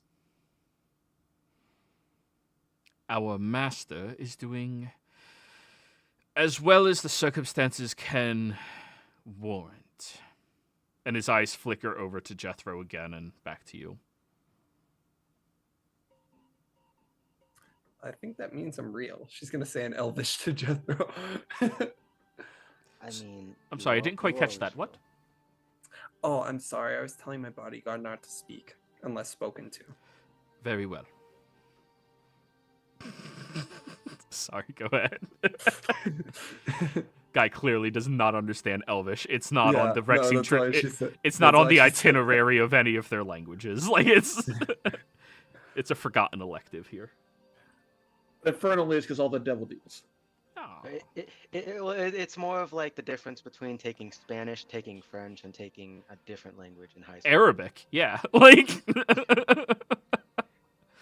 But anyways. Yeah, they don't want to learn a beautiful language. They want to learn another one so they can order food. You continue your way through the Mosaic Ward, and he seems to be guiding you through the Shimmer Ward itself, and will look back at you. I presume you know the way back to your home, correct? Looking around the Shimmer Ward, citizens are walking the streets, but they do have a increase of Crown's guards and, by the looks of it, younger students from their academy, their mage academy out here. Yes, of course I know where my house is. I'll be heading there immediately. If you should need me or need to get a message. I will be following you there to that location so that I may Oh, perfect. escort you to Yeah. our... I will be staying outside, thank you. Perfect. Okay. We will warrant you 1 hour. Goodbye or hello? Hello? What? Oh, somebody left. Yeah, Lost Miriam for a second. Crave disconnected. God damn it, I had to switch through all of the damn things. Anyways. As you walk over to the Shimmer Ward, please describe what the outside of your home looks like. Fucking massive. Like, definitely one of the biggest ones here. Sleto family house has a gate around it, obviously, with arcane protections and things like that.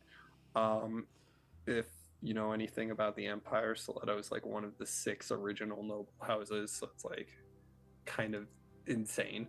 It just has a massive house and a huge yard, but it seems like there might be some sort of dimensional shift because it shouldn't fit in the area that it's in, because there are horses and things like that seem to be running around in the back, if you can see that far, or have Yanni's perception, I guess.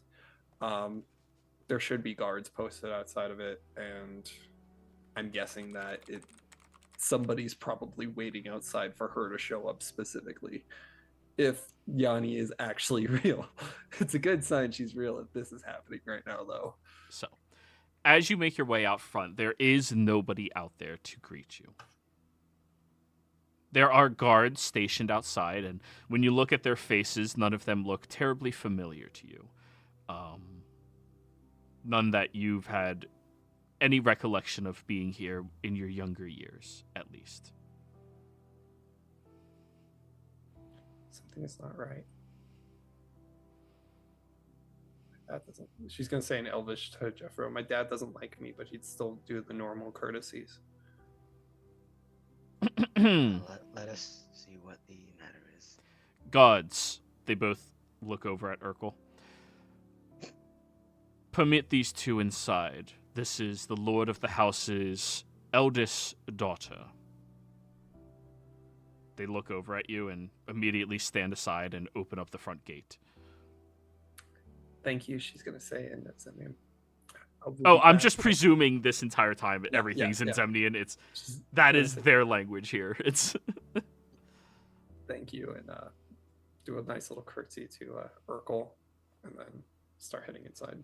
He'll give you a respectful nod, and as soon as you're past the gate, you do see he does take a couple of steps back to keep a watch over you as you are heading to the house itself, and he seems to be repositioning to make sure he keeps sight until you are inside of the estate.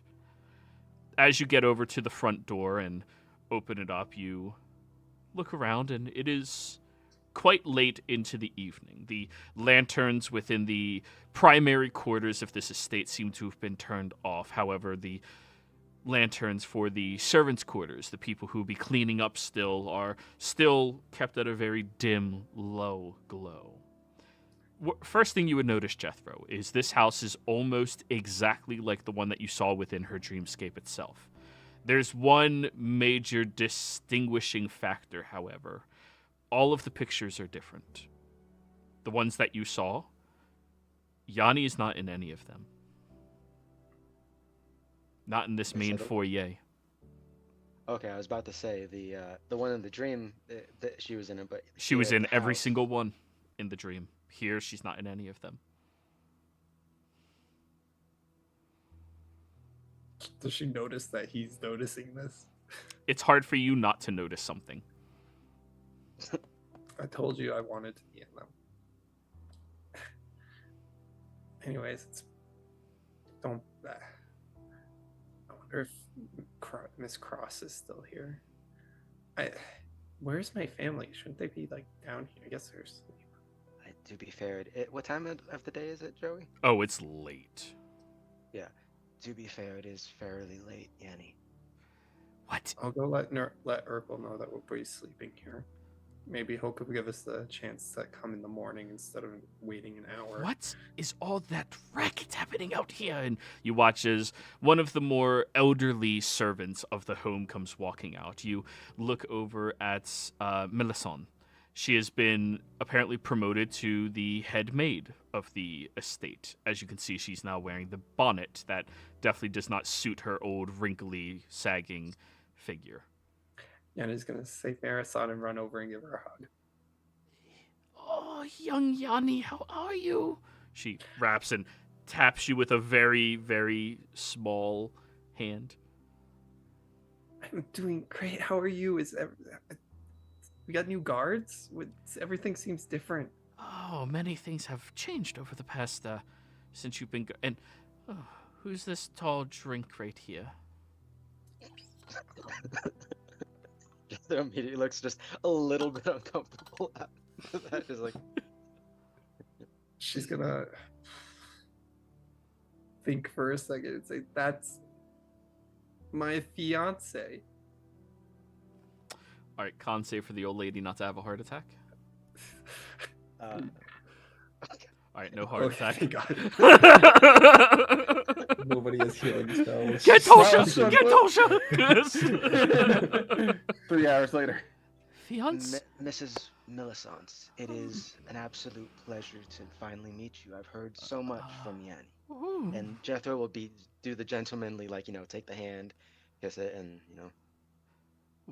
I will alert your father and mother right now. And she goes over to the stairs and starts wandering up them. And you hear from down the hall the knocking of the door, whispers, followed by, "What?"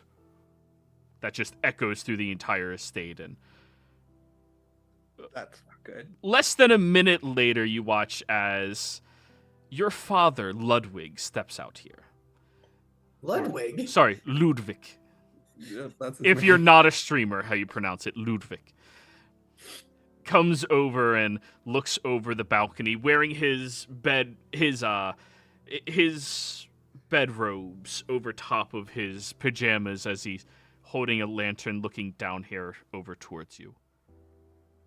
My God. Adam back.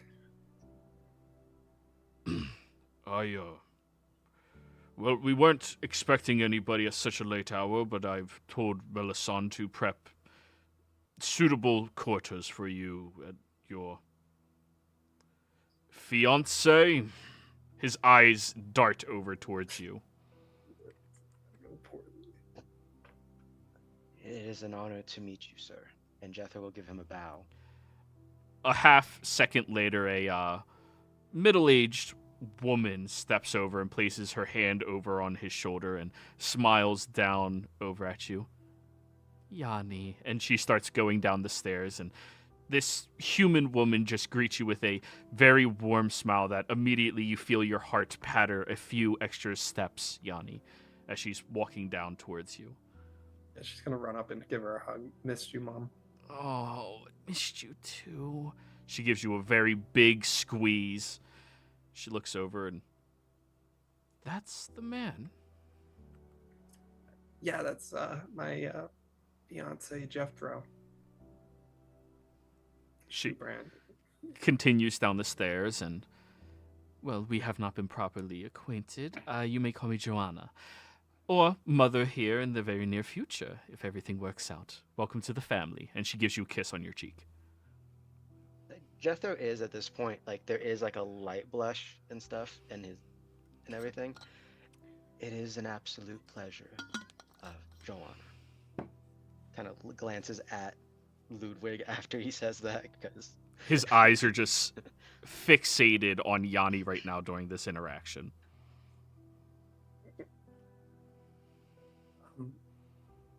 There's so much I have to catch up on. It's been almost 3 years. Right. But it's late. Well, no time like the present for us to have a nice cup of tea. Joanna, would you mind asking one of the servants to go prep us Earl Grey, something that light, so we can still fall asleep afterwards? Does Miss Cross still work here with her daughter? They do, but they are currently away helping your brother set up his own quarters nearby. She nods. We'll see you in the kitchen then. The dining hall. Dining hall. My bad. Yeah. My bad. No, yeah, she would have said the right thing. Sorry, I was. Yeah. No, it's good. It's good. Yeah. So Joanna will squeeze your arm as she passes by Jethro and head into the kitchen. And it's a strange comparison between the two of them. He seems much more militant in nature than even Yanni seems. Yanni has all of the information, but this man exudes veteran out of him. And he seems to have a very sharp eye for scrutiny, much like his daughter does. And you get the distinct feeling that some of her skills have been hand-me-downs thanks to him. But Joanna is warm, and that's the only way that you can really describe her. She's an individual that exudes welcomeness, wholesomeness, and warmth from her. Very few people seem to have that type of tendency.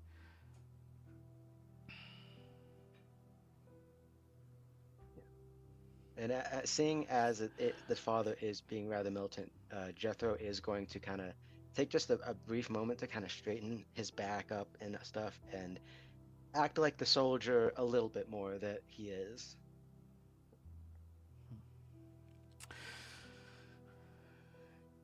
The two of you meet up with the others inside of the dining hall.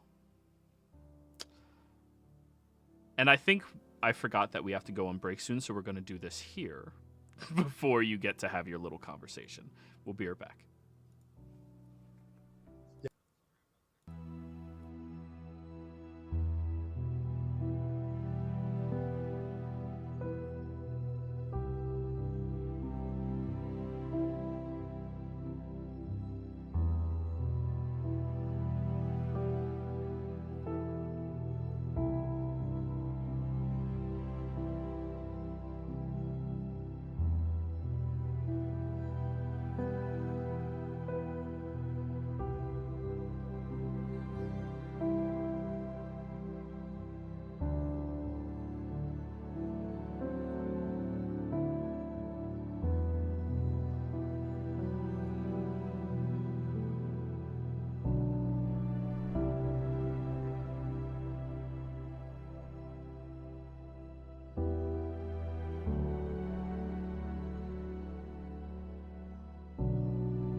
Oh, that's the wrong one.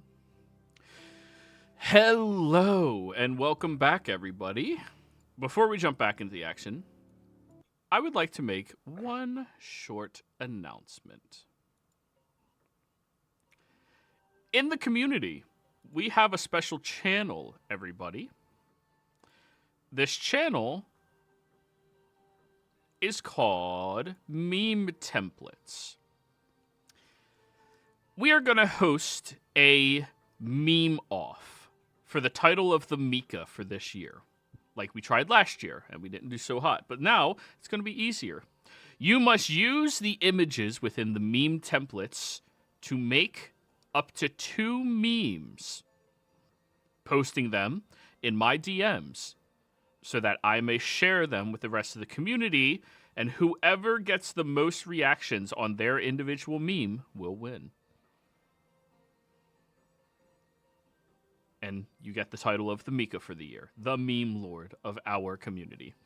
All of the games are accessible to doing this, and I pushed the wrong button.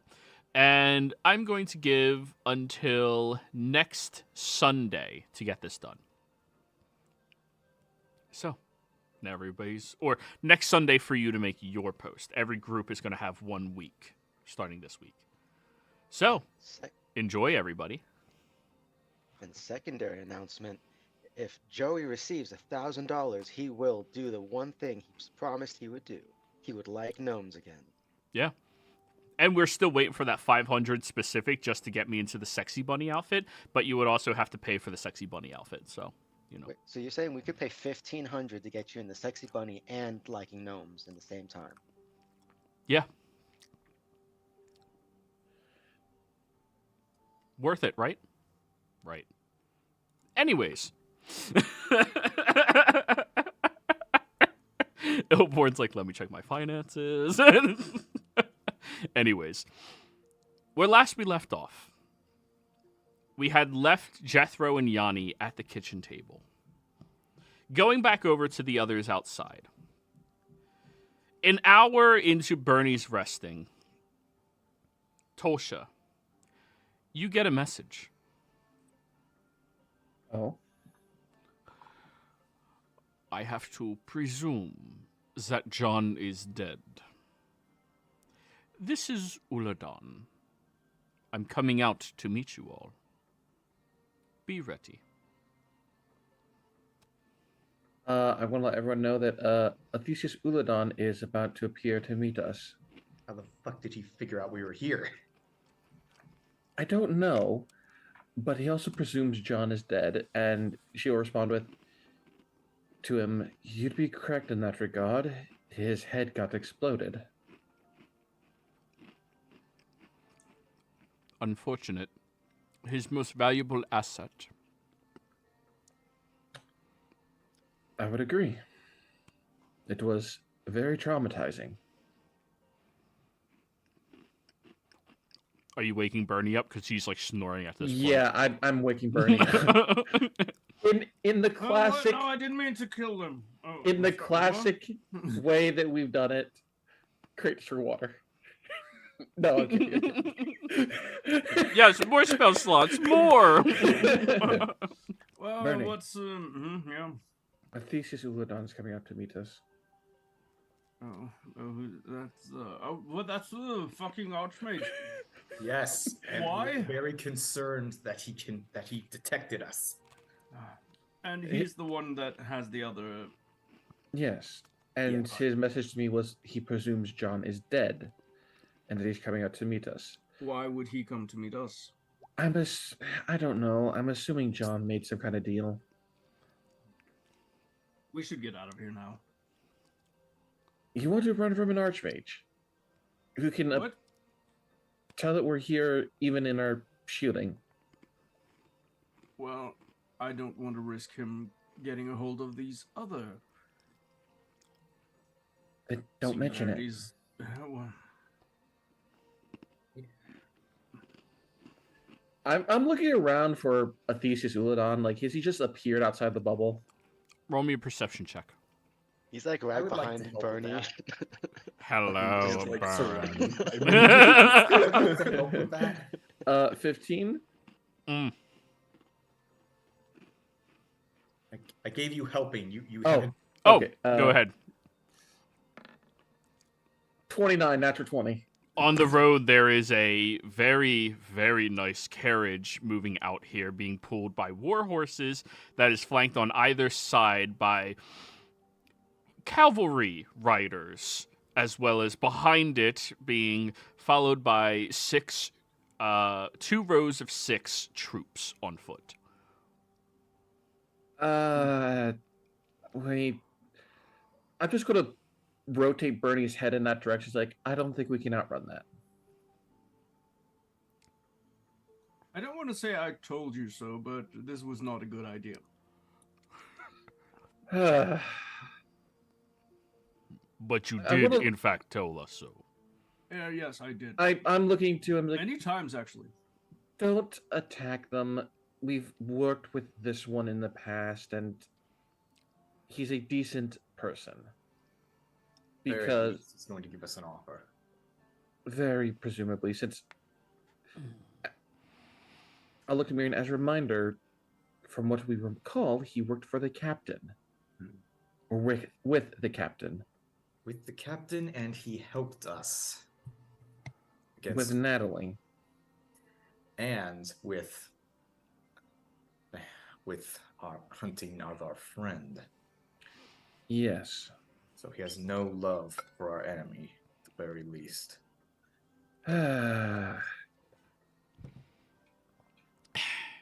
You all watch, and you see the carriage pulls off to the side of the road.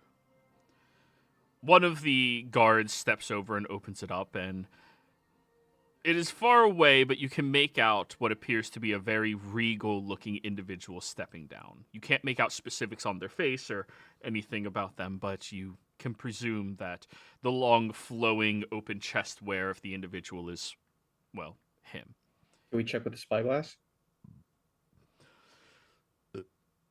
Yeah, you pull out the spyglass, and that is Uladan, who seems to be looking around.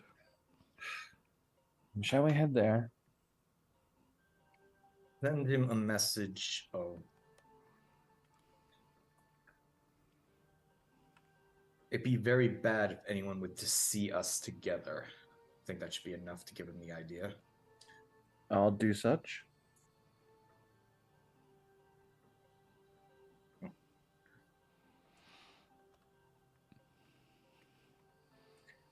Does he respond? Oh, are you, what are you sending? It would be very bad for anyone else to see us together. I assume that there's something in place to prevent this. He'll reply to you. I presume the protective shrouding that you presumably have right now, stopping me from seeing you, would be suitable. I need to know where you are to come speak. I want to make an insight check.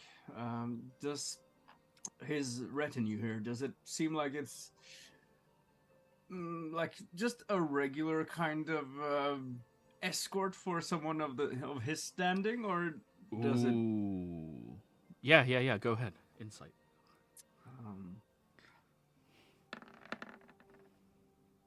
24. Oh, 14, I mean. Yeah. 14. Natural 1 failures aren't a thing on ability checks unless they're group checks. 14. I'm tired. This looks, I mean, it is a show of force, but Uladan has enough experience with all of you that this seems to be less of a threat to all of you, because he knows your capabilities to some degree. Less of a threat to you and more of a protection detail. Also, time of war. Yeah. No way an archmage Yeah. goes anywhere without his entourage. Yeah, but it's not like over the top. Just Absolutely not. Only That's 12 soldiers, 2 cavalry, and then the carriage. right.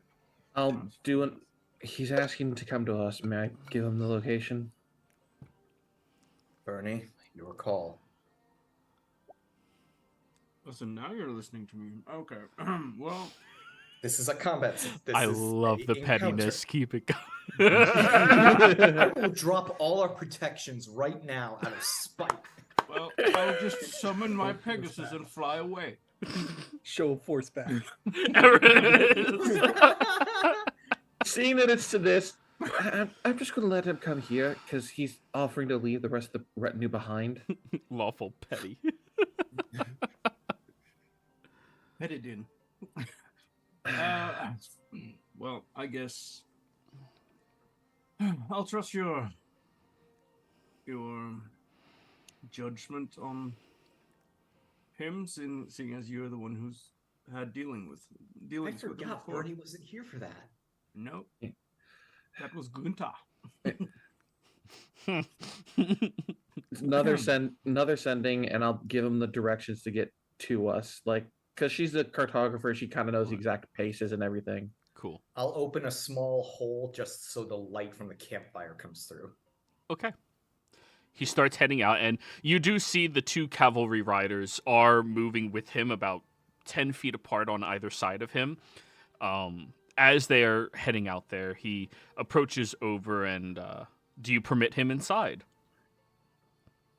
I will permit him Um, inside. Huh? I just want to say, while they're approaching, I'm going to use my disguise self ability once per day and just make myself look like some random soldier. Mm-hmm. Not a paladin of a lawbearer of the army of Tal'Dorei. Yeah, just like a generic mercenary. Dude. All right. Zast will get Okran to lay down and throw blankets over top of the horse body. She should also hide behind the horse body. And yeah. So, after you all do your preparations, he enters inside and,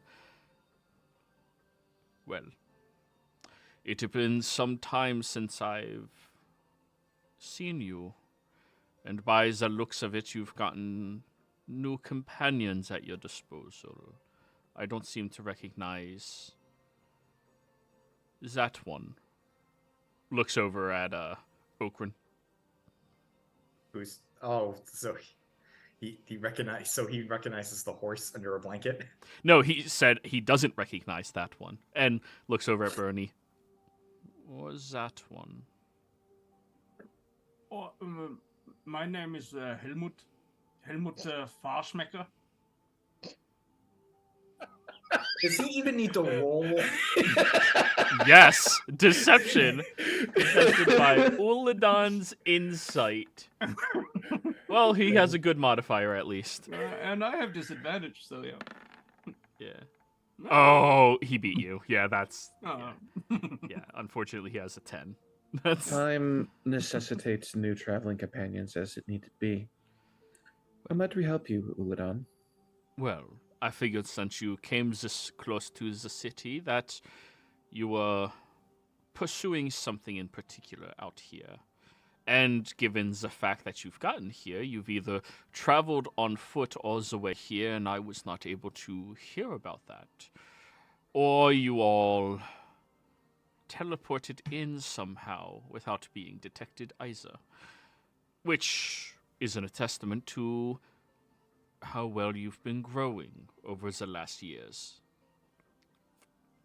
And I assume by the fact that you mentioned John, he made some kind of deal with you. That is correct. One that we were, unfortunately, very unaware of. But we would not leave someone such as yourself hanging in terms of an agreement had we known about it. I'm aware. But I am curious. You came all the way out here, and to what end? Perhaps we should settle old business before moving to new business.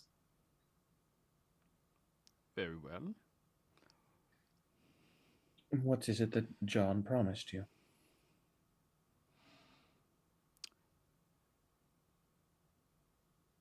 He promised me to find particular artifact for myself.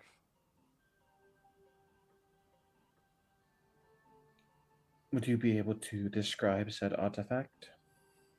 Or perhaps the purpose behind it? Well, The exact description of it I am unaware of, but I presume you took all of his belongings after he fell in battle. May I peruse to see if it is there? I make an insight check since he's the one who sent us after the handler, and this is the only time he could have commissioned John. Sure. Something. 15. Let me roll his charisma check. Ooh, you beat him. He definitely knows what he is looking for and what it looks like. He just wants to see what all you have from John.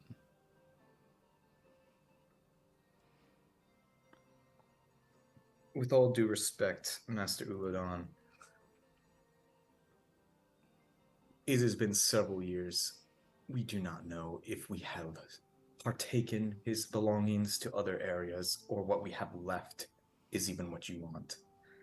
You know what you asked him for. And the longer we're all in this area, the more dangerous it is for everyone. Well, the more dangerous it is for you. For me, it is only as dangerous as my tongue exists.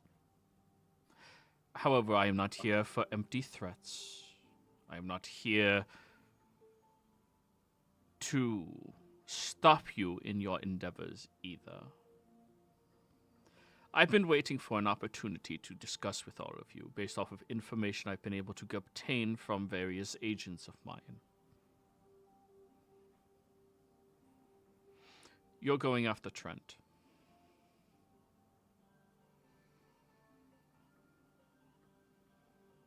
Why?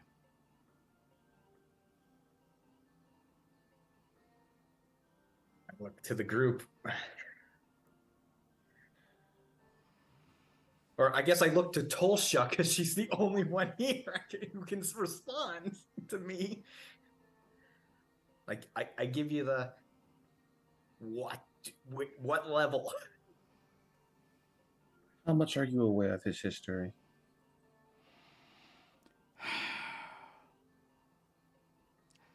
I'm not here for games. I'm here to inquire and to see where we stand, across from one another or beside. Told everyone else they've asked. Might as Very well. well. We'll be blunt. He's a lich from before the age of Arcana. How do you know this? Legend lore, and we found a phylactery that we presume was his, hidden near an entrance to the Shadowfell, guarding by an atropole. And what of But- this phylactery? It has been destroyed. However, some information we have found shows that he has several. How many? Unknown. At least to myself.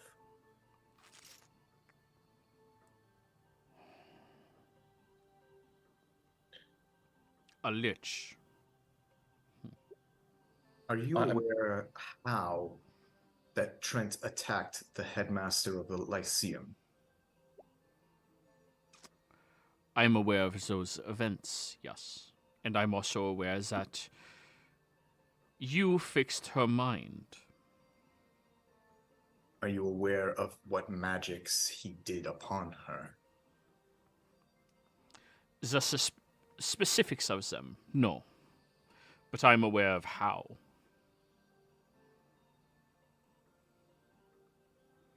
That stick that he has is using a magic anyone has ever seen before. I believe it is because it is too powerful to have been created since the veil has been in place. Sorry, the weave, for all of you. Joey, correct me if I'm wrong. It conjured a astral parasite?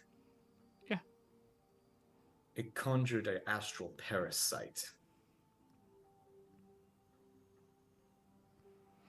that slowly began eating her mind mentally.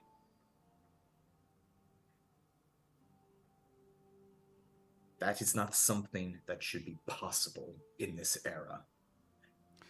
And for anything created since the weave is not possible.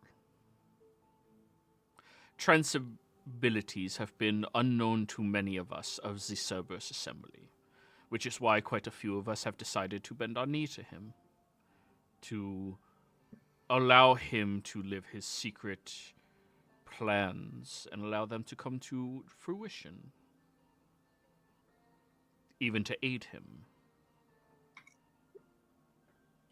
I'm Now, assuming you're not. Sorry, go ahead. now, he takes off a ring on his finger, and when he places it down, a chair appears in place, and he sits on it, crossing his legs.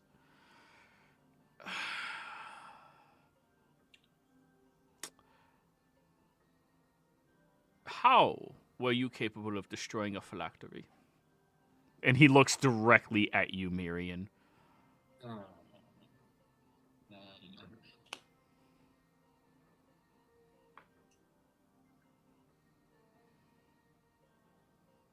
Trying to think of wording this in the right way.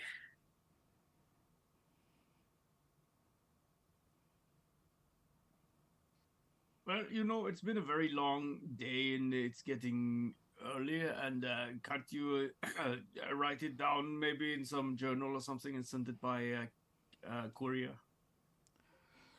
No, we cannot have anything written on Zemnian paper here. So If- you're aware of that as well. I'm aware of quite a bit.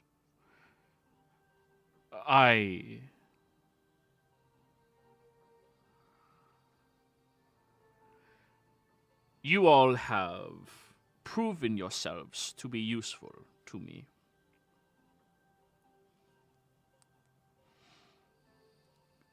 I would like to prove myself useful to all of you. In the morning, I will send out a caravan with my house symbol on it. If you all wish to know what happened to your sister, get into the caravan. They will escort you to my estate safely.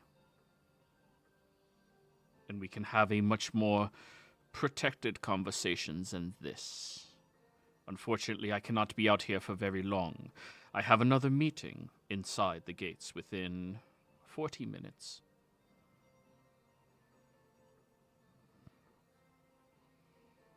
I looked at Tolsha.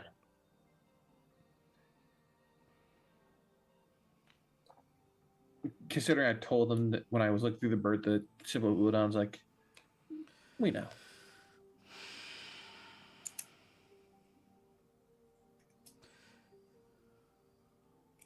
You all are friends with the, what is his name? Baron, correct? We are. Who is this Sir Baron? Didn't say so. Oh, I With thought this, that with the accent, it's za. yeah. They are somebody that, well, Trent is afraid of. And I believe you should let them know that. We shall. If you choose to take the next step in trusting me, get into the caravan. If you are not here when it arrives, or you do not enter within 30 minutes of it waiting on the road, no harm done. I will forget that we ever had any conversations out here, and I would presume you all would give me the same kindness. Of course.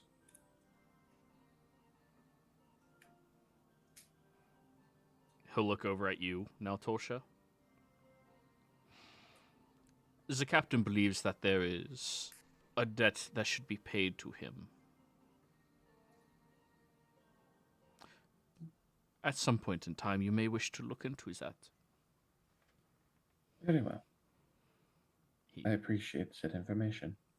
stands up and places his hand at the head of the chair, and when he spins it, it turns back into a ring and just slides onto his finger.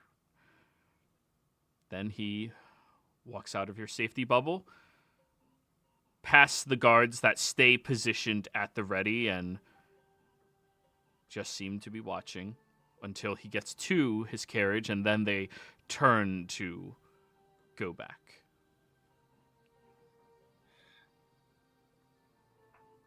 I assume we're getting in that carriage in the morning, because having him as an ally would be extremely useful. Not to mention, it would get us into said city. I don't care about that. If he knows what happened to Shale. Yes, Well, I want to know what happened to her as well. I as well. And well, at this point, let's in for a copper, in for a gold.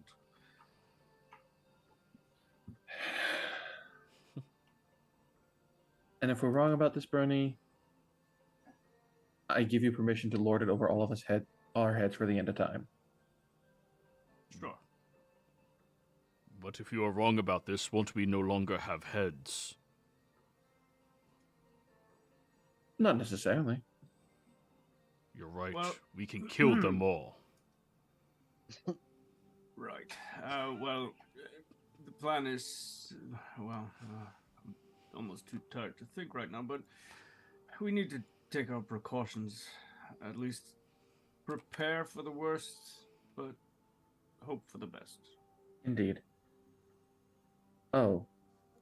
Here, let me fix that real quick for you, Bernie, and I'll greater restoration him so he gets rid of that exhaustion.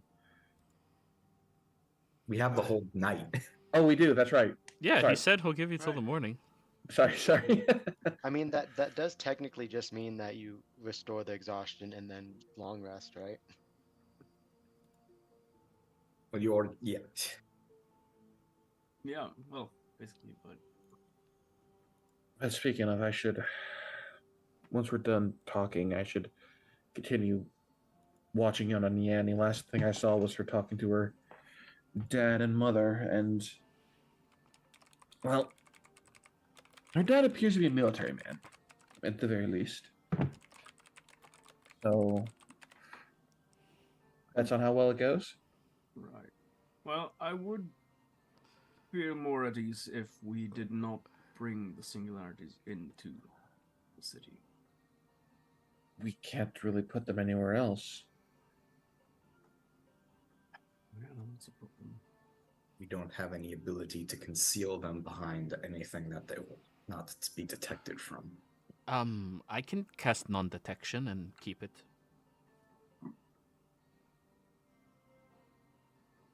I am the chosen one of a legendary sword. I'm not going to steal your No, yeah, singular no, teas. yes, I didn't question your intentions or anything. I was just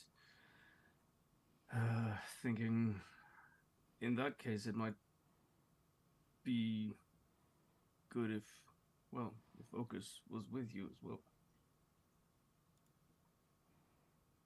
It would make things simple in the city. He said he recognized that Ocus was a person, not just a blanket horse, right? Well, no, there's a blanket over top of the horse portion. The body's like lying there, just like. Oh, I thought we did the reverse of that. No. Just like it's a person. There's no horse here. He's a human. He can't see. Like it's nighttime. Take advantage of the fact that humans suck.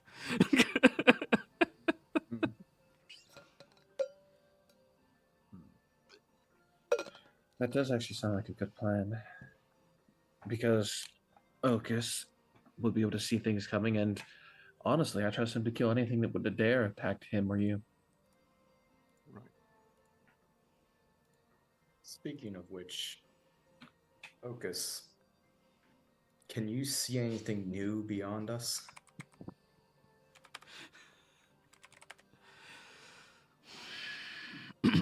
I tend to not channel my sight. It is exhausting to do. But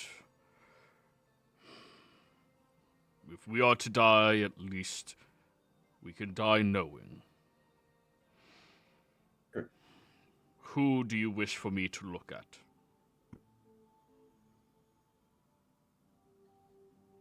Bernie. What? Let's. Because he didn't see anything from you to begin with, so. Or. Yeah, I guess. All right. He trots over to you and leans down on the horse hooves to get closer to eye level with you. I'll stand up on my tippy toes a little bit. Yeah. He will grab you like at the sides of your neck and chin to keep your head perfectly still and looks you So- deep into your eyes. Before sucking the soul out of you. He's a Dementor. It's a very awkward way to look at Bernie on his tippy toes being held by a Centaurian man. But as he's made it very clear, he's not into you that way. You're not his type. Wyatt, that is a phenomenal first meme. Thank you. Thank you. I love that one. That's such a good one. Perfect. That is so good. You get two total. I'm working on the second one now. I think the second one's pretty good All too. right, it's good. All right, so as he is looking at your eyes, you see that his eyes begin going cross and they start twitching back and forth as he's doing it, and it makes it very uncomfortable for you to look at him. And Bernie, as he's doing this, you watch as from behind him a pair of eyes in the night sky appear, and they seem to just be watching, looking very closely, and then you hear a whisper right behind his ear, speaking to him.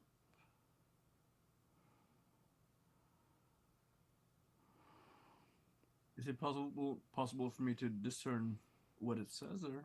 Perception check, still disadvantage. All right.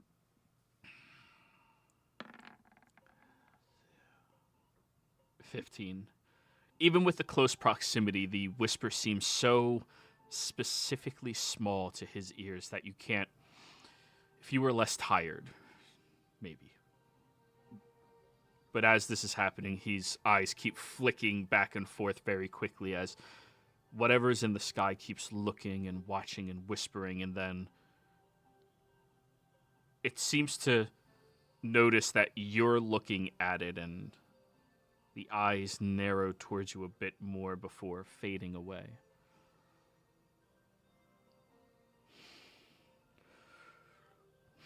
Well, first off, he leans over and begins vomiting loudly all over the ground. Ugh, At least it wasn't on you. I'm so dizzy. I'm going to go over there and actually Greater Restoration him, because that sickness is horrible. Unfortunately, Greater Restoration does not fix this specific thing. Oh. It's a curse. Same thing I with can't what fix that. Mirian's doing, kind of. Oh. Is it that bad, though? Nowhere near as bad as yours, obviously. He just got sick. You were sickly. Like, that was... Baron. Yeah, take your time.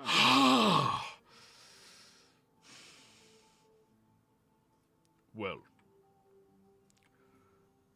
you do not die today or tomorrow.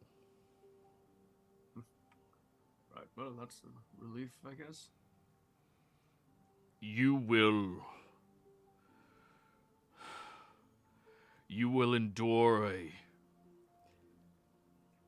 very painful blow to yourself very soon.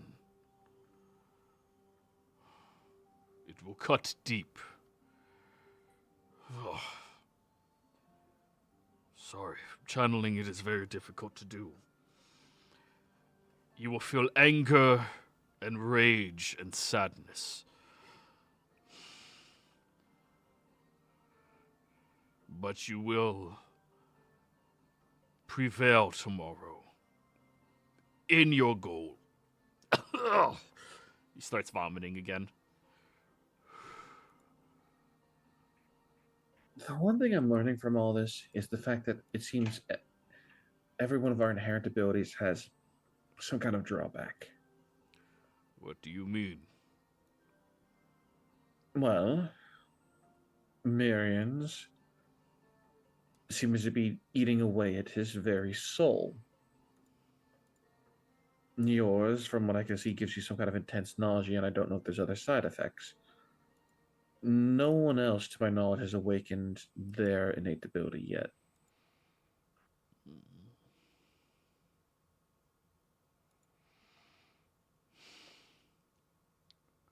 I need water. And he stands up and starts heading off towards a stream. Hold on. Create food and water. We have like 3 barrels of water, don't we? He doesn't know what you guys have. He doesn't go through your belongings. Here, some water. As I'll do the create food and water, and Oh, wonderful. 30 gallons of water. He'll just pick up one of the barrels and start drinking from it and spitting and drinking and spitting. All over Bernie's bedroll. Not on purpose. Well, now I will continue watching over you as you sleep. Hey, Marion, you might want to... Can you see anything else that might have affected him aside from the violent sickness?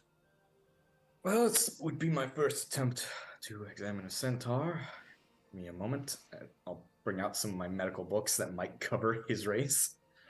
Mm-hmm. Centaurs are...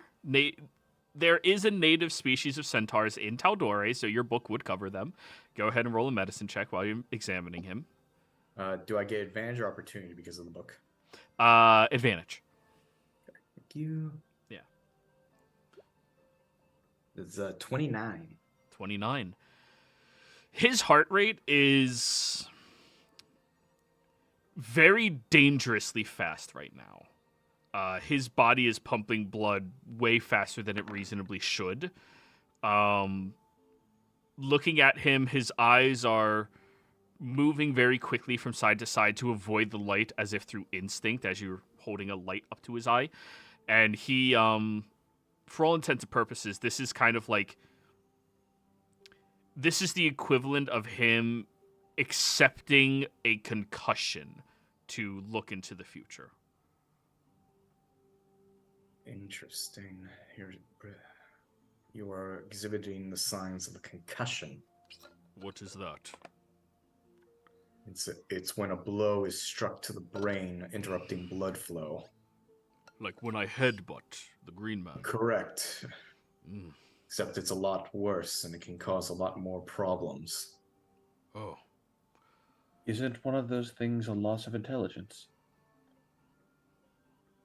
More like sporadic outbursts of rage, as well as depression, potentially nosebleed, and just sudden death. I am not depressed, I am quite tall. Given his attitude towards things, I think we can rule a few of those out.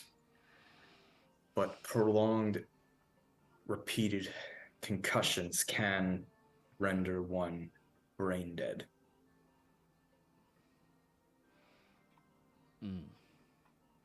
You would not use this ability forcefully unless you absolutely have to.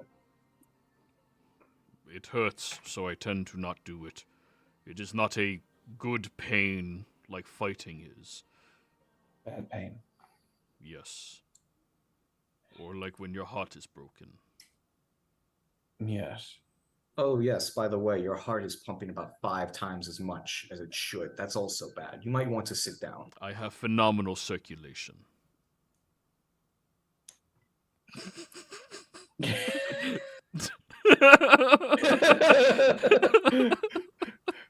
It's all fun and good until you trip over your own hooves. Yeah, I mean, your blood pumps that fast. You got circulation. Like, it's going.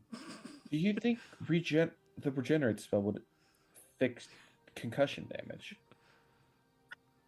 We're going into Joey. Can magic regenerate brain matter? Technically, but technically, would- yeah. It would regenerate it as like new tissue. So if you had any memories stored there, you wouldn't gain them back. But functionality, possibly. Yeah. Ocus, Yes. how did you learn how to use your ability? Well,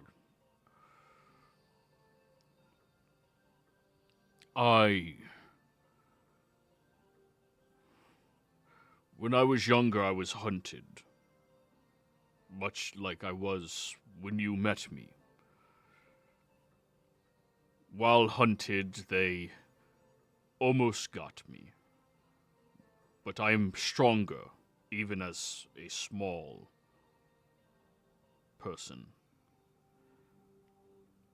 And then I was hunted again, and then again. And I grew tired of watching my back, so one time, while they sent one individual that I had caught, and I grabbed their head and began to slam the back of it into a tree.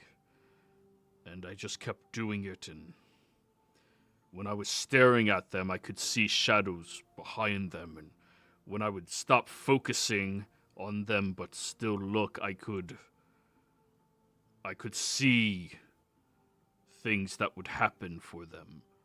I could see me striking their head before I struck it, and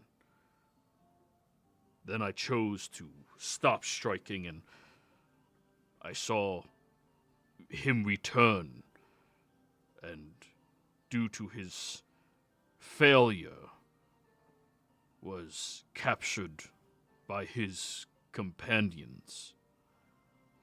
And then they sent more after me. So then it changed when I grabbed his head again and I placed it on the ground and raised my hooves to crush it. I was very angry.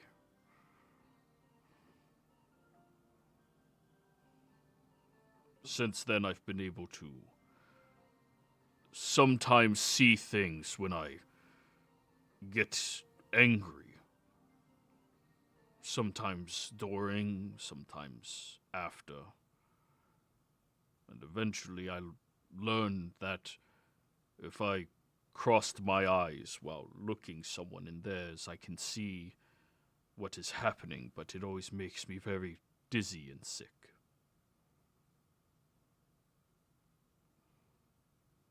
I see.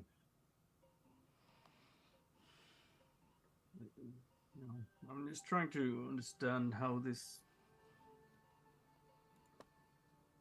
it works. I mean, Tulsa and I, at least, we haven't had any strange experiences using these abilities that we supposedly are meant to have of some kind.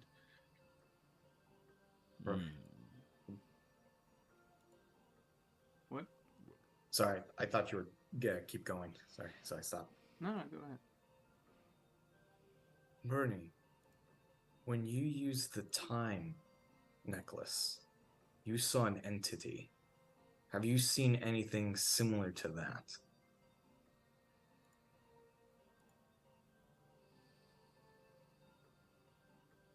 Well, it's not exactly similar, I would say, but when you used your ability now, I could see something behind you in the night sky. Looks behind himself. Well, it's not there now. but a pair of eyes. And I heard whatever this entity was when it whispered to you. I didn't hear what it whispered, only that it whispered to you. And just before it seemed to fade away and your vision ended, it seemed to notice that I saw it. And right. It could very well be I don't know, some kind of similar entity maybe to the one that is the necklace. Could it be you're seeing echoes of the past? I wouldn't know.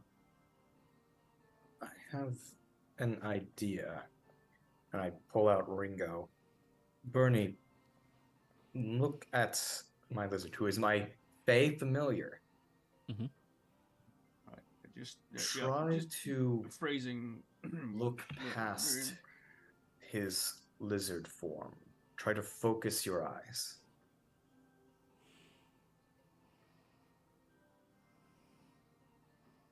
Okay.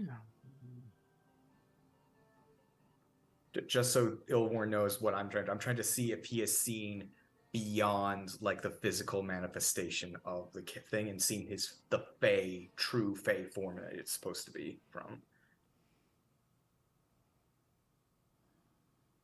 I don't know exactly how to go about doing such a thing, Miriam, but I'll try. I guess I'll just focus on the lizard for a little bit and try to discern its actual nature. As the Judging by adorable Dee's reaction- lizard with the eyes rolling on either side of its head. Just Bernie staring at it, and it. What are your secrets, lizard? Tell me.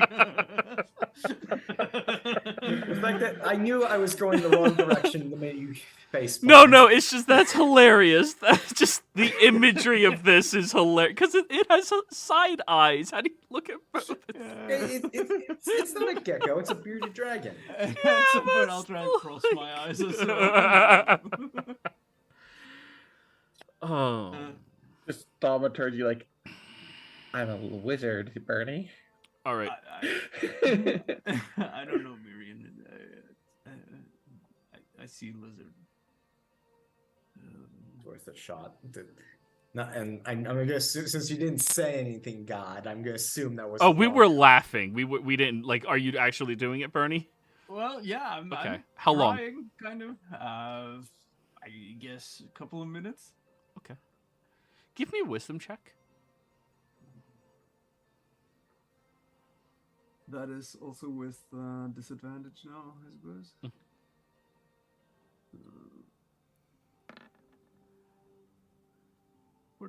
14. As you're doing this, your eyes kind of just, with the fatigue, with the aggravation of crossing your eyes, which is a hellish thing to do. After a couple of minutes, you just feel queasy. You don't see anything. It's just night sky looking both ways. Yeah, I don't think it's going to work, Miriam. I'm starting to see stars, not just because it's nighttime. All right. I think I'm going to go back to bed. That'd be a smart idea. I should get some rest myself. You look over and Okran is already lying on the ground snoring. And He is the right idea. Oh, right.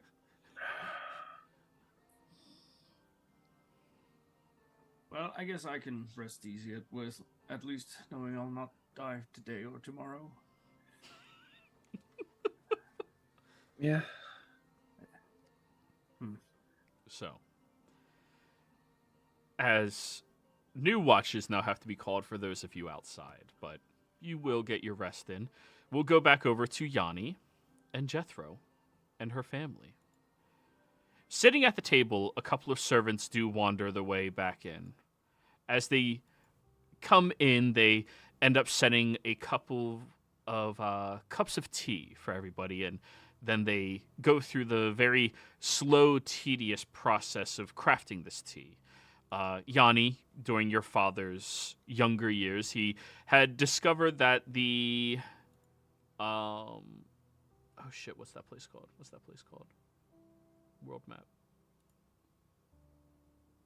Oh, the Marquesian way of making tea, Southern Marquesian, did make it taste significantly better, so he's instructed all of his staff to make it that way. It is where they boil the hot water first, and then they set up a small little catch for all of the leaves to be spread inside of, and then pouring and sifting the leaves into the water, and then taking it out and letting it just naturally be incredibly hot. She's gonna say thank you as she's handed the tea. Thank you.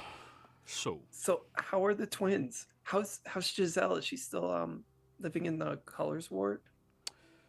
Gisela has been recruited into the war. She's young though. She's very young actually. She's 16. 18. Yeah, actually, yeah, no. Wait, what? Let me see something. I'm reading it. She's 18. Oh yeah, she's 18. My bad. I was looking at the wrong person. It's been a while for Yanni. Yeah, no, she's 18. She'd be 19 now, I guess, since we've been gone for so long. 19 for her. Yeah. Ludwig has joined the forces as well. What about Florence? Florian. Florian is currently setting up a home outside of our family estate that he's going to be living in. He's purchased some plots of land, and he seems very adamant about growing corn. He's going to be a farmer? Oh, I guess that's good for him. I thought he would... I don't know. I always thought he would stay here. Well, that's nerving. Where are they stationed? Where are they at right now? We are not at liberty to discuss specific deployment strategies with anybody outside of our direct family. Are they at least safe? The Empire will take care of them as they take care of everybody.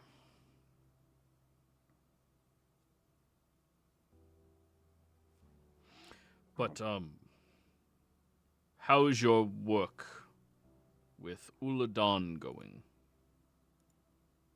Surprisingly well. You know, he sent me off to the training and everything. I don't know. He hasn't contacted me in a long time.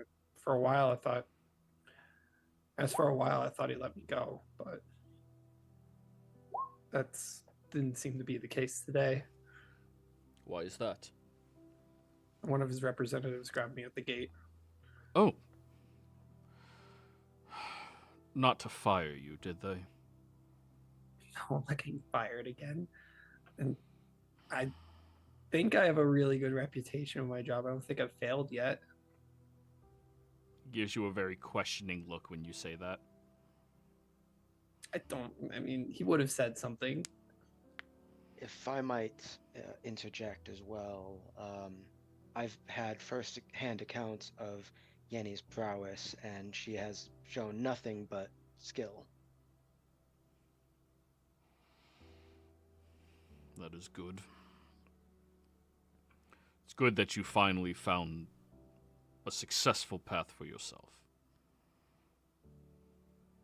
Have you talked to... She's looking at her stepmother. Yeah. Have you seen Skittles around? Let me scroll through all of the NPCs. Skittles was her old business partner. It's somebody she put her in contact with. It's Tabaxi. Yeah. Okay, now I found them.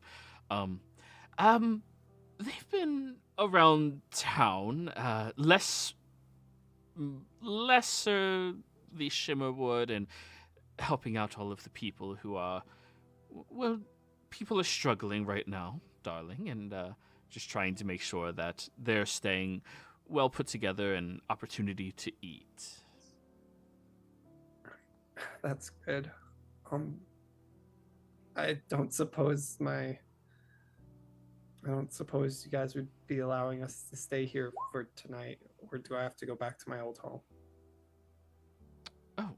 You're absolutely welcome to stay here. And as she says that, your father looks over at her and then back over at you. Of course, we've already asked our staff to set you up with your own place to rest here for the evening if need be. But have you conducted your business already? No, I was told within an hour I'd have to leave. Well, when I got here. You can't keep Uladon waiting. Oh, last question. Is Liliana, Jafir still here? The other royal family, and not royal family, but noble family out here. Did she end up leaving with the war as well? Liliana actually is appointed a new position within the Empire. There seemed to have been a small vacuum since a different family had stopped committing to their duties to the people. So she is now being appointed over in Trustenwald in order to handle many of the wine shippings and things such as that. That sounds like something she'd be good at. Anyways, I'll be back. Jethro, do you want to come along? Or if you come along, they're probably going to have you in a separate room, though. Well, I mean, let me ask you this, Yanu. Do you want me to come along? Of course I do. Unless you want to spend time talking to my parents.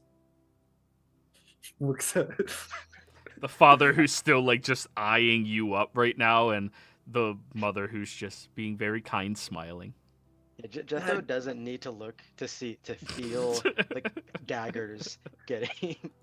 Dad, Jethro's also a bit of a warrior, not trained on horseback like you, but I mean, maybe you guys can spar in the morning.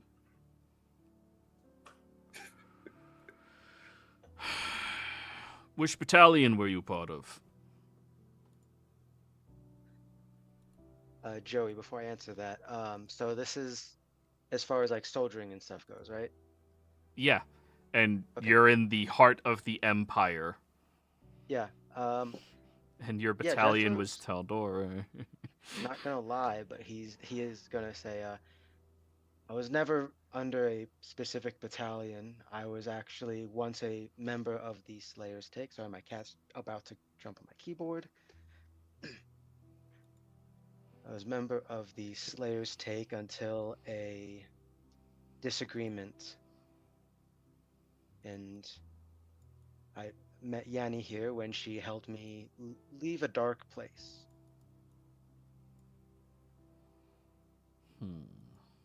You should roll me a Persuasion? Little column A, little column B. Like Yeah. Jethro's- You're not lying about anything, but you are deliberately withholding information. Yeah, like he's not trying to be deceiving, but he is trying to say, like, kind of tell the truth in such a way that is like not to deceive him, but to kind of like, hey, your daughter pretty much saved my life, kind of thing. So avoiding the question. Yeah, I guess deflect slightly. Then I'm That's gonna steep. say deception. Yeah, on that one. Fuck. Yeah. Can't there be persuasion? That's the one Then I'm tell trying him to the do. truth without I did avoiding avoid the the question. man. Like, Well, he answered the question. He was part of the Slayer's Take, a Mhm. warrior of them. was that your battalion? I mean, pretty much. Like he wasn't. I'm Western. trying to remember.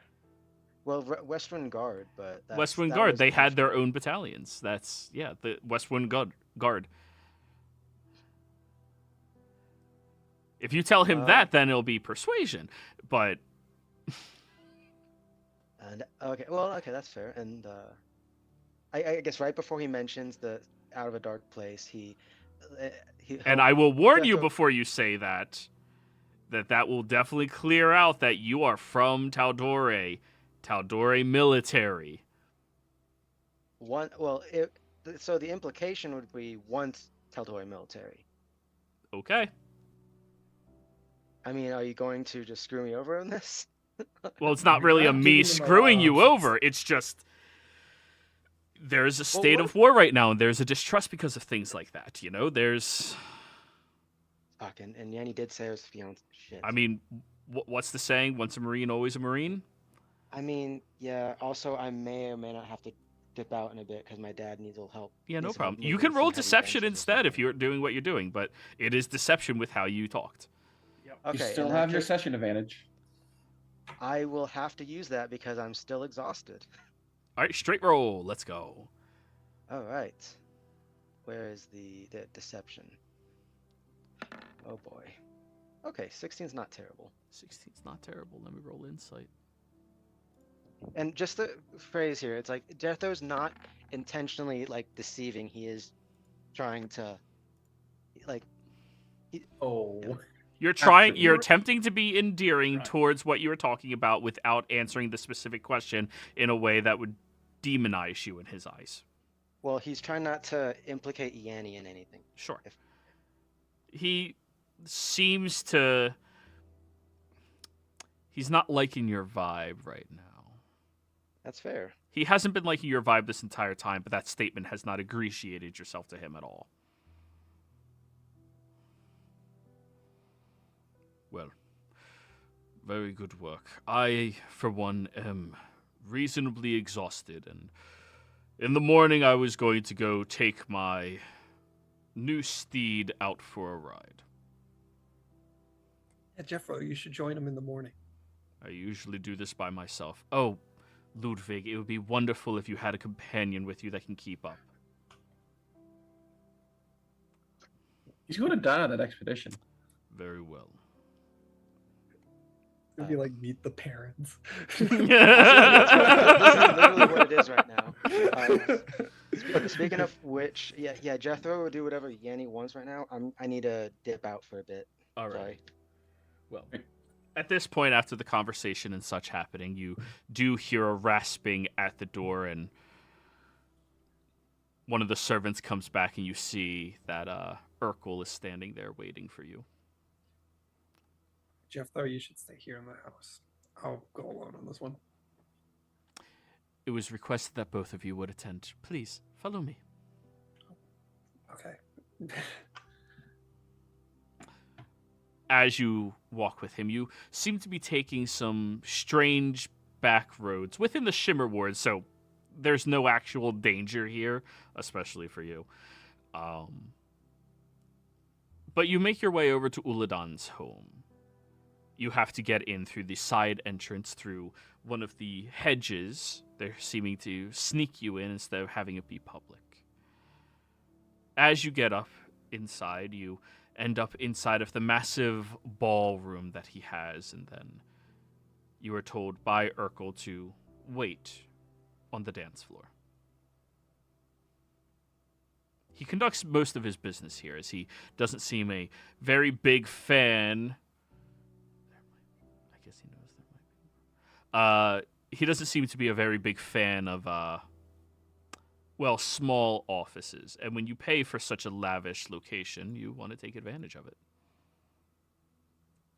About half an hour into your waiting, you hear the front doors open up, and you watch as Uladan struts inside, being accompanied by his typical arrangement of guards. As he comes up, I guess Yanni will curtsy and then look to Jeffro to like bow type thing. Yanni, it is wonderful that you have found your way here. Been entirely too long, and I haven't gotten any sit reps from you in a long time. Things have been a little difficult for me to, attempt to talk to somebody outside of the scope of the Empire right now. Did you get all my messages? I did. Good. And you've been very helpful towards us and our endeavors. I actually just got back from having a conversation with your recent traveling companions. You found them? I did. Thanks to you, of course. Yep.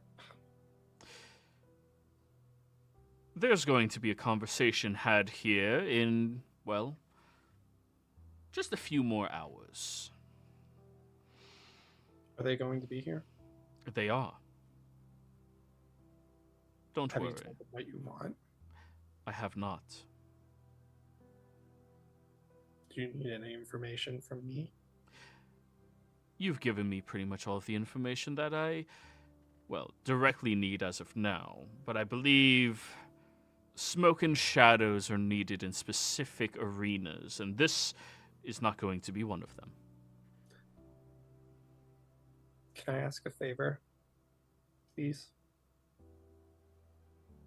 What is it? My sister is sent to the front lines. I'd like her to be sent back home.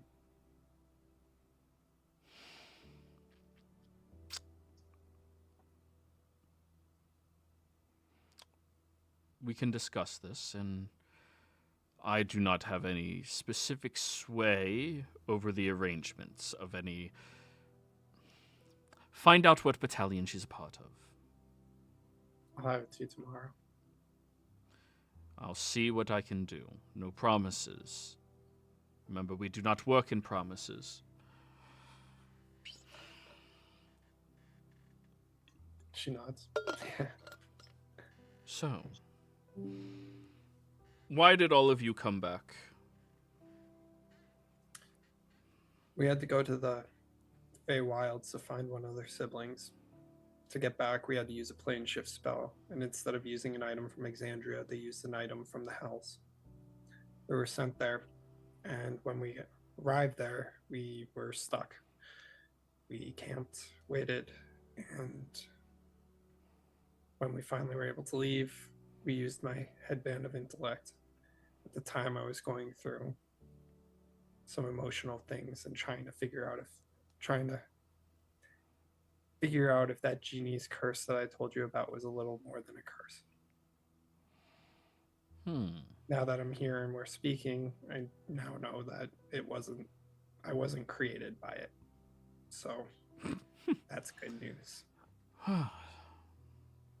Very fascinating stories, to say the least. Baron wasn't with them when I got there. Where is he? He should have been with them. There should have been an elf, a centaur, a Yuan-Ti, a Goliath. There was no elf there.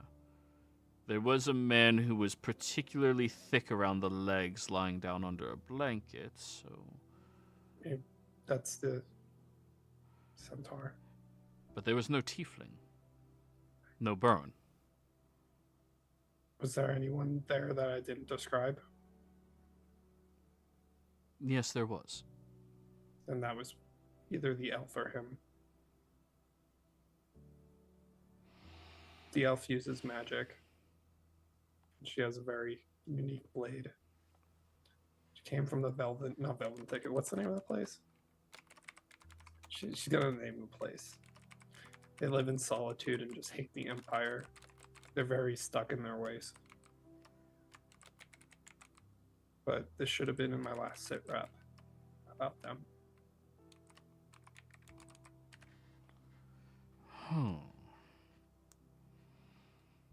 Well, there's been one development recently since we've sent you out.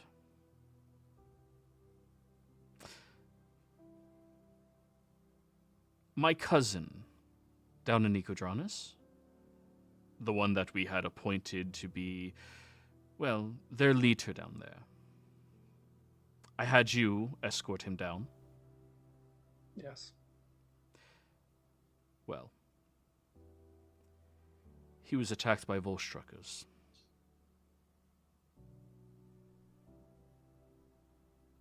He leans forward in his chair, looking over at you. Now, what would we do if somebody had attacked your family? We'd find who did it and make them suffer. And, as one of my gods, it is your responsibility to ensure they suffer. Yes. The Volstrucker who had did it is already dead. At least one of the two of them. But they were doing it under order of the other Archmage. Trent.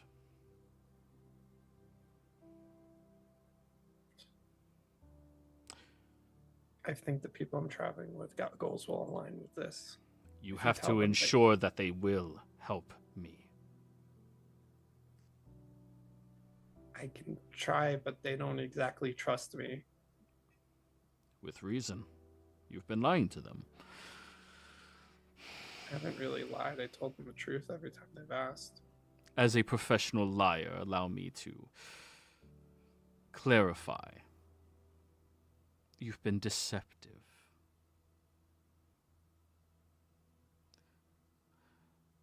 I'm no longer going to be adhering to his specific rules. Of course, he is the head of all of us.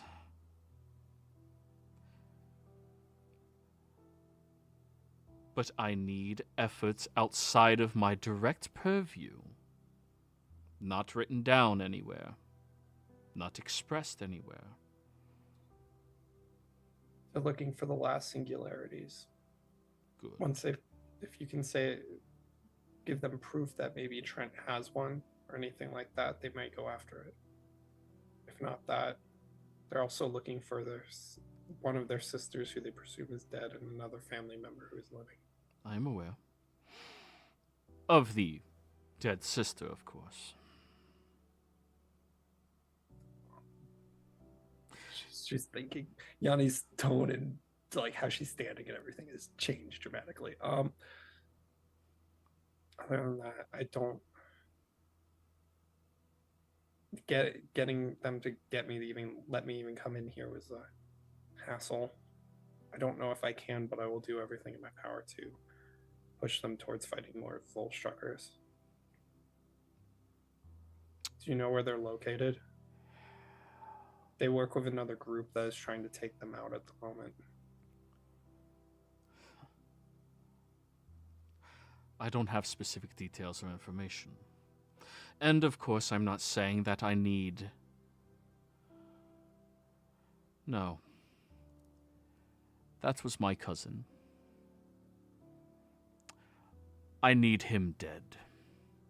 If not the owner of the dogs, the dog that had bit my family.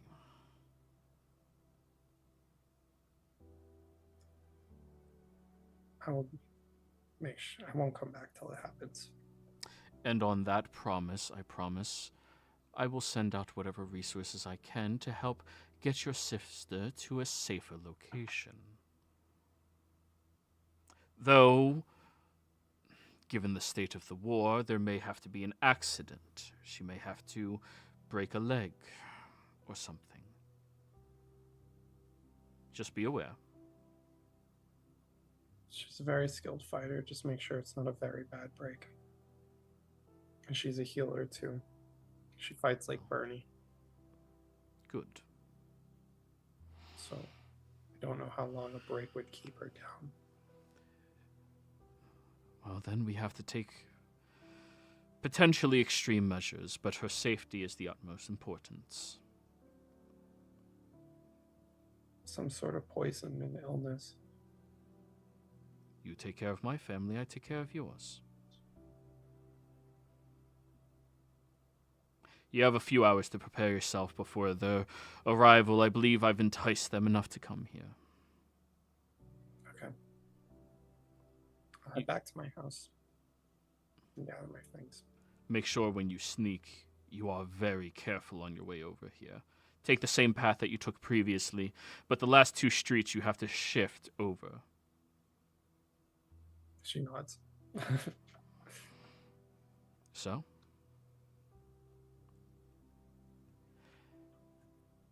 Time goes by. Morning rolls around for those of you outside, and nobody else had to sleep because you literally just woke up from a long rest, except Bernie, of course.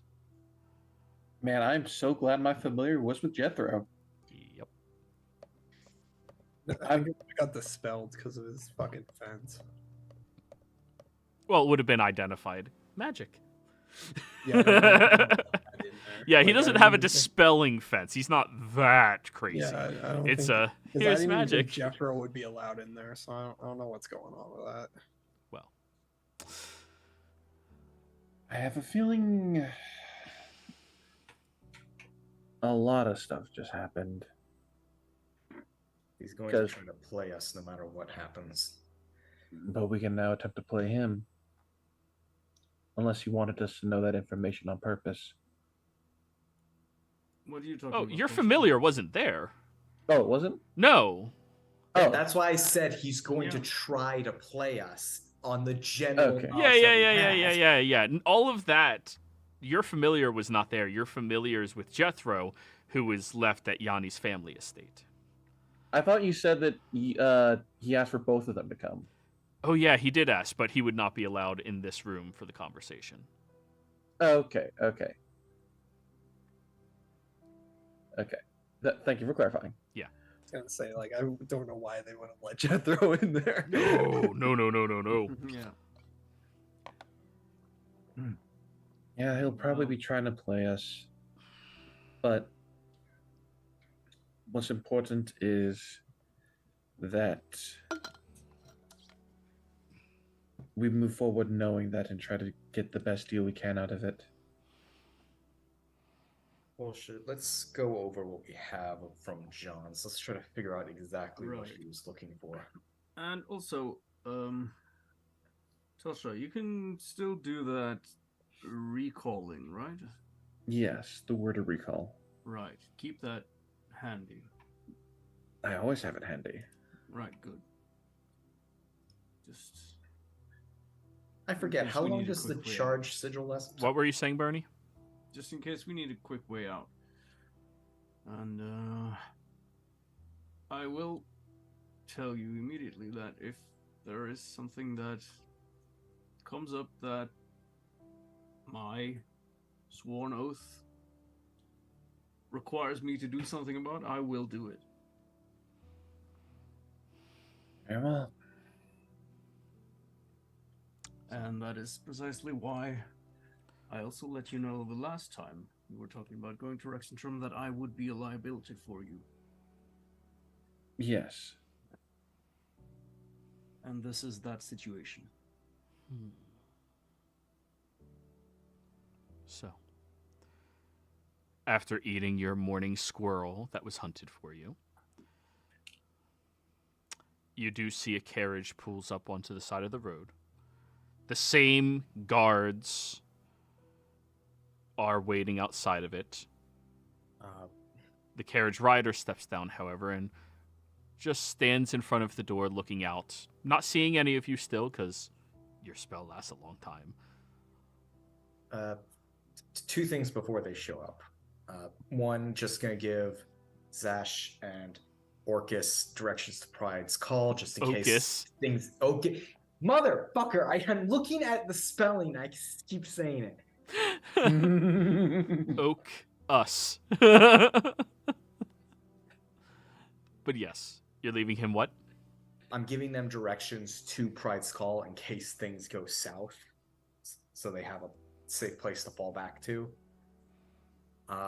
Second, I wanted to go over our belongings with Tulsha to try to, what would John have been asked to look after? The only thing I can think of immediately is something with Gertrude.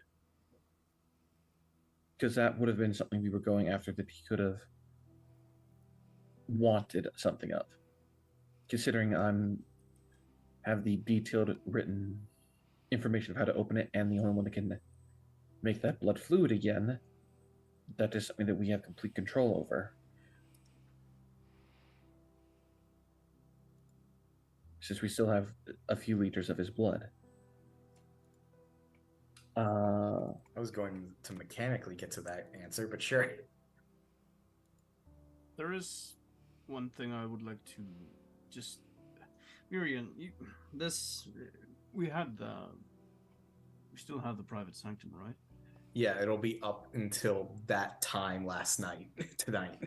So at least until deep into the night. I was too tired to really think about it last night, but how do you suppose he managed to know where we were? Uladon, I mean. It blocks all kinds of divination, doesn't it? Yes, which is why it was surprising that we received a message from him. Right. So, most likely, unless he has access to some Volstrucker ability to go past divination, or he was using more mundane means. Right. Someone told him. Could there also be a method of detecting blind spots? Joey, with magic spells as there are, I don't think you can see what's not there. You have to look for it, right? Arcana check. Okay. Well, That's a natural one. You have no idea. And I make an Arcana check since I do have Arcana. Sure. Going off the idea of the map as a theory, and that's an 11. You have no but not idea. on that one. well, it's a 22 put together. Hey! Siblings work together. Yeah. The reason I'm suggesting that is think about the map we have. It shows us hidden locations. Could there not be one that shows us you locations that are being blocked out? Possibly, but it would most like. I do not know of any magics capable of it. If it was an item like the map, the only thing I could suggest it is acting as a reverse. That's my thought. Because if there is ways to reverse magic, then surely you can. Do an inverse enchantment that's limited to a range. It would make sense they have one designated outside the city for a certain amount of miles to ensure there's not an army sneaking up on them. Could be. It just strikes me as a bit odd. I mean, the worst theory is one of us is a spy. Exactly. And, Wait a minute. well, you both know that, well, we know that Yanni has connections from before. I haven't been True. entirely sure, but this does not strike me as, it doesn't give me any sense of relief. As soon as she and Jethro leaves, suddenly Uladon knows exactly where we are and shows up 2 hours later.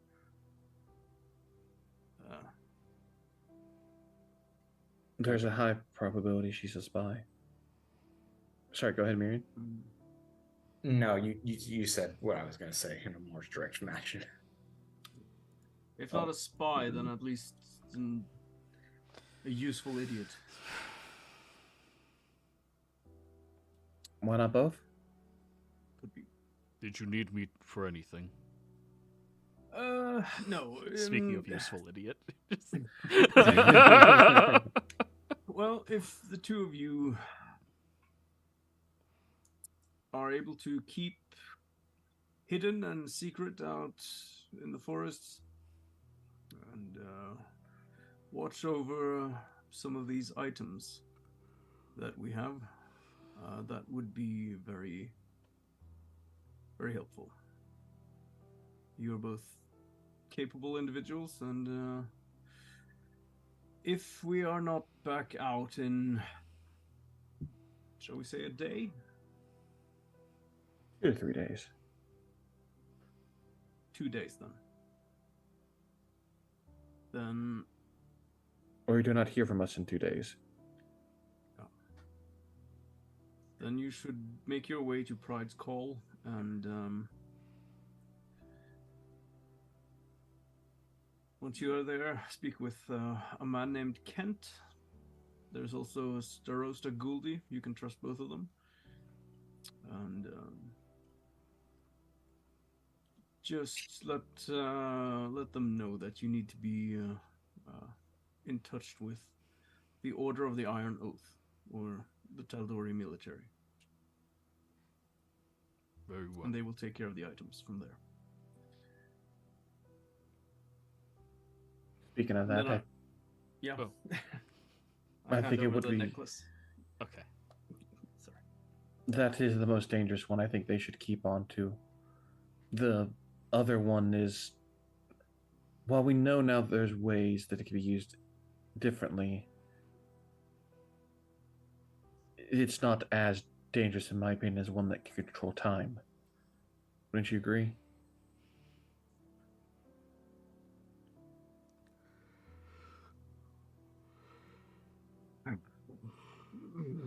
Because we don't want to send them off with both in case they both get captured and we lose both. The keeping your eggs in one basket theory. Right. Exactly. If they have one, we have one. We guarantee that one will escape should things go horribly wrong. And let's be honest, if they get their hands on the necklace, they'll just feed people to it. Yes. That sounds disgusting. I'm not sure how they would fit. Yeah, they wouldn't. All right. I'll keep hold of the necklace. Well, No. I say give them the necklace and we hold on to the reality one. Oh, right. Because I trust Ocus to be able to outrun their military. I prepared a counterspell just in case. Wonderful. I don't like it. I feel like it's cheating, but Well, You they know what? cheat too. Yeah. You know what? No. We're, I think, no, at this point, we stick together, all of us. We keep our friends close and our potential enemies closer. And So- if things come to blows, then you teleport us with your ability back to Nicodranas. Or I- that is where, right? Yes. 5 of us. Question, Unfortunately- Mother. Sorry, I had to finish up the thought. Yeah. Unfortunately, that, as much as I hate to say it, that would mean we would have to either likely leave Yanni, Jethro, and Patry behind.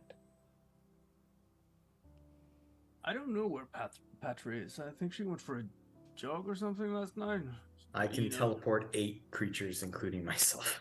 That works. Right, okay. We have 2 methods. yeah, Run Patry with went for a all. run. Easy. Just- She scaled over the walls and no one noticed. It's Just- not like you could trust her in Rexingtrim not to get Oh, caught. yeah. I mean, she wouldn't get caught, but she would be seen. Like, Look, I want to just see her doing just a wild goose chase with the guard as the Benny Hill music is just playing and there's just May just flying after her. but anyways, back to the game. Question: how long does the life energy charge in the flesh key last? A moment. Just long enough to cast. So no matter what, we can't teleport out of here without doing that. Yeah, Which I can do. you need her to infuse it, and the next round you have to teleport. Yep. And yeah, best thing about fucking teleport, I need to fucking. Oh wait, no, I don't need to touch anyone. I just speak it. Yeah. Okay. So, Okay. I would like to then, in this situation, I am going to unattune to the anchor, and I would like to attune to the necklace of foresight. Ooh. Because if we need to get the fuck out of here, getting that heads up is critical. Alrighty. The time singularity, you mean? Yep. Yeah. Well, I still have it. Yes. but you're not tuned to it, which is why I'm Ask him. asking. Yeah. I assume this is before the carriage arrives. Go ahead. That's why I was talking about all this crazy stuff before they show him. Right. Yeah. It's I don't. Before I give it to you, Miriam, how long can your kind live? Giants? Good question, actually. It's a good question. I think only a little more than 100 years, like tieflings. Let me double check that, because it's been a while since I looked at that. Human. Just Same over here, what a 80 human. years, so a little bit more than a human. I don't know what might happen with you if you try to use it.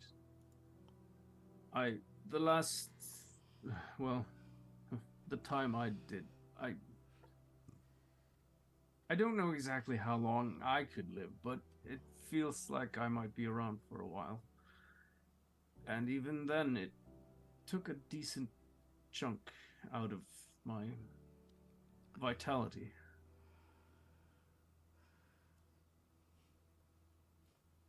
And if you were to use this in a way to try and get us away, then, what if you suddenly wither and die from old age?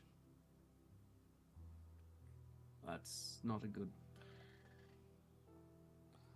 I appreciate the concern, Bernie, but my soul is Swiss cheese at the moment. Of anyone, I'm the most likely easiest to sacrifice in this to get everyone out.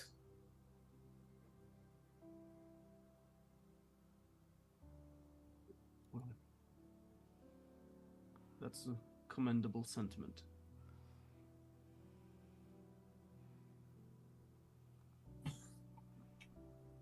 All right, I'll hand over. Okay. I attune to the time singularity.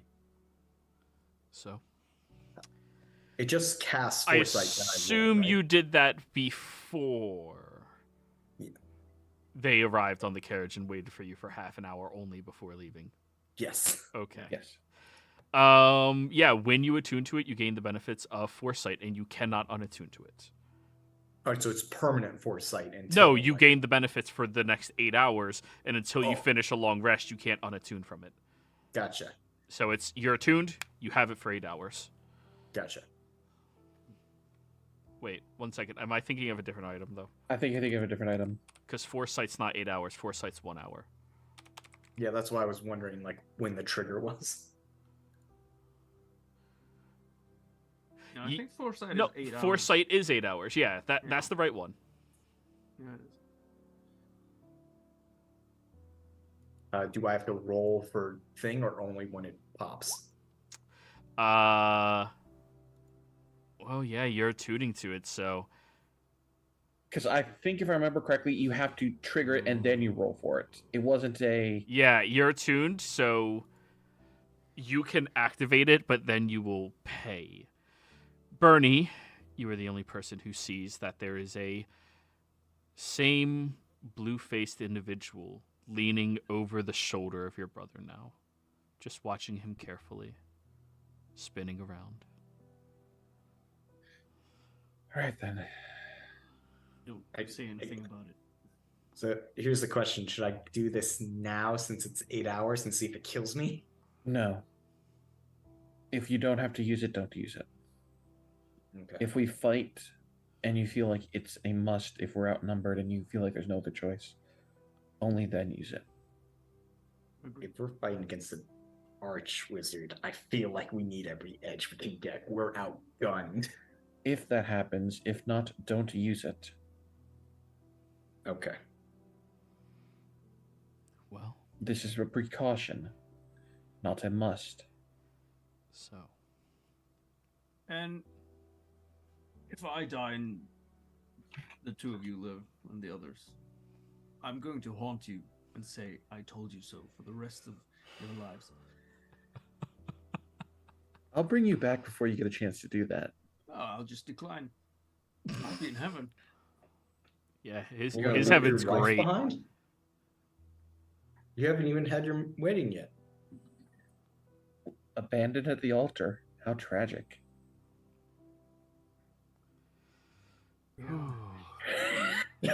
Made him think. Made him think. So, the carriage pulls up. All of you, Centaur and everybody, fits inside of the carriage, squeezing in, stuffing yourselves in there very uncomfortably, because it is designed for people, not centaurs, but hey, you'll squeeze. Polymorph doesn't work on another person, does it? No, it does.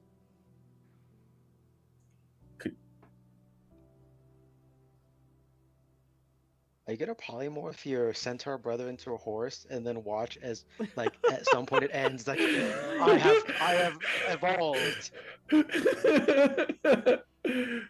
This is how centaurs are made. To be fair, it'd probably give him an intelligence bonus. Regardless, you all fit inside, just squeezing together, and you head back over to the city. The city that each of you other than Bernie has been in just a couple of times before. Though the circumstances around your arrival was tense, nowhere near as tense as it is right now. Dangerous, but nowhere near as dangerous as it is right now.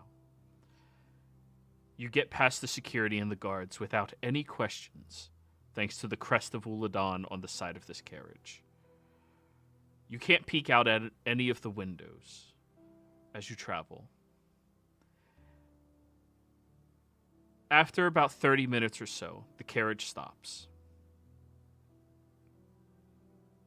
There's a pause, and you hear footsteps on the gravel, and you watch as the door opens up, and Uladan is standing there at the end of his stairs that lead to his magnificent, glorious mansion in the background, smiling at you all.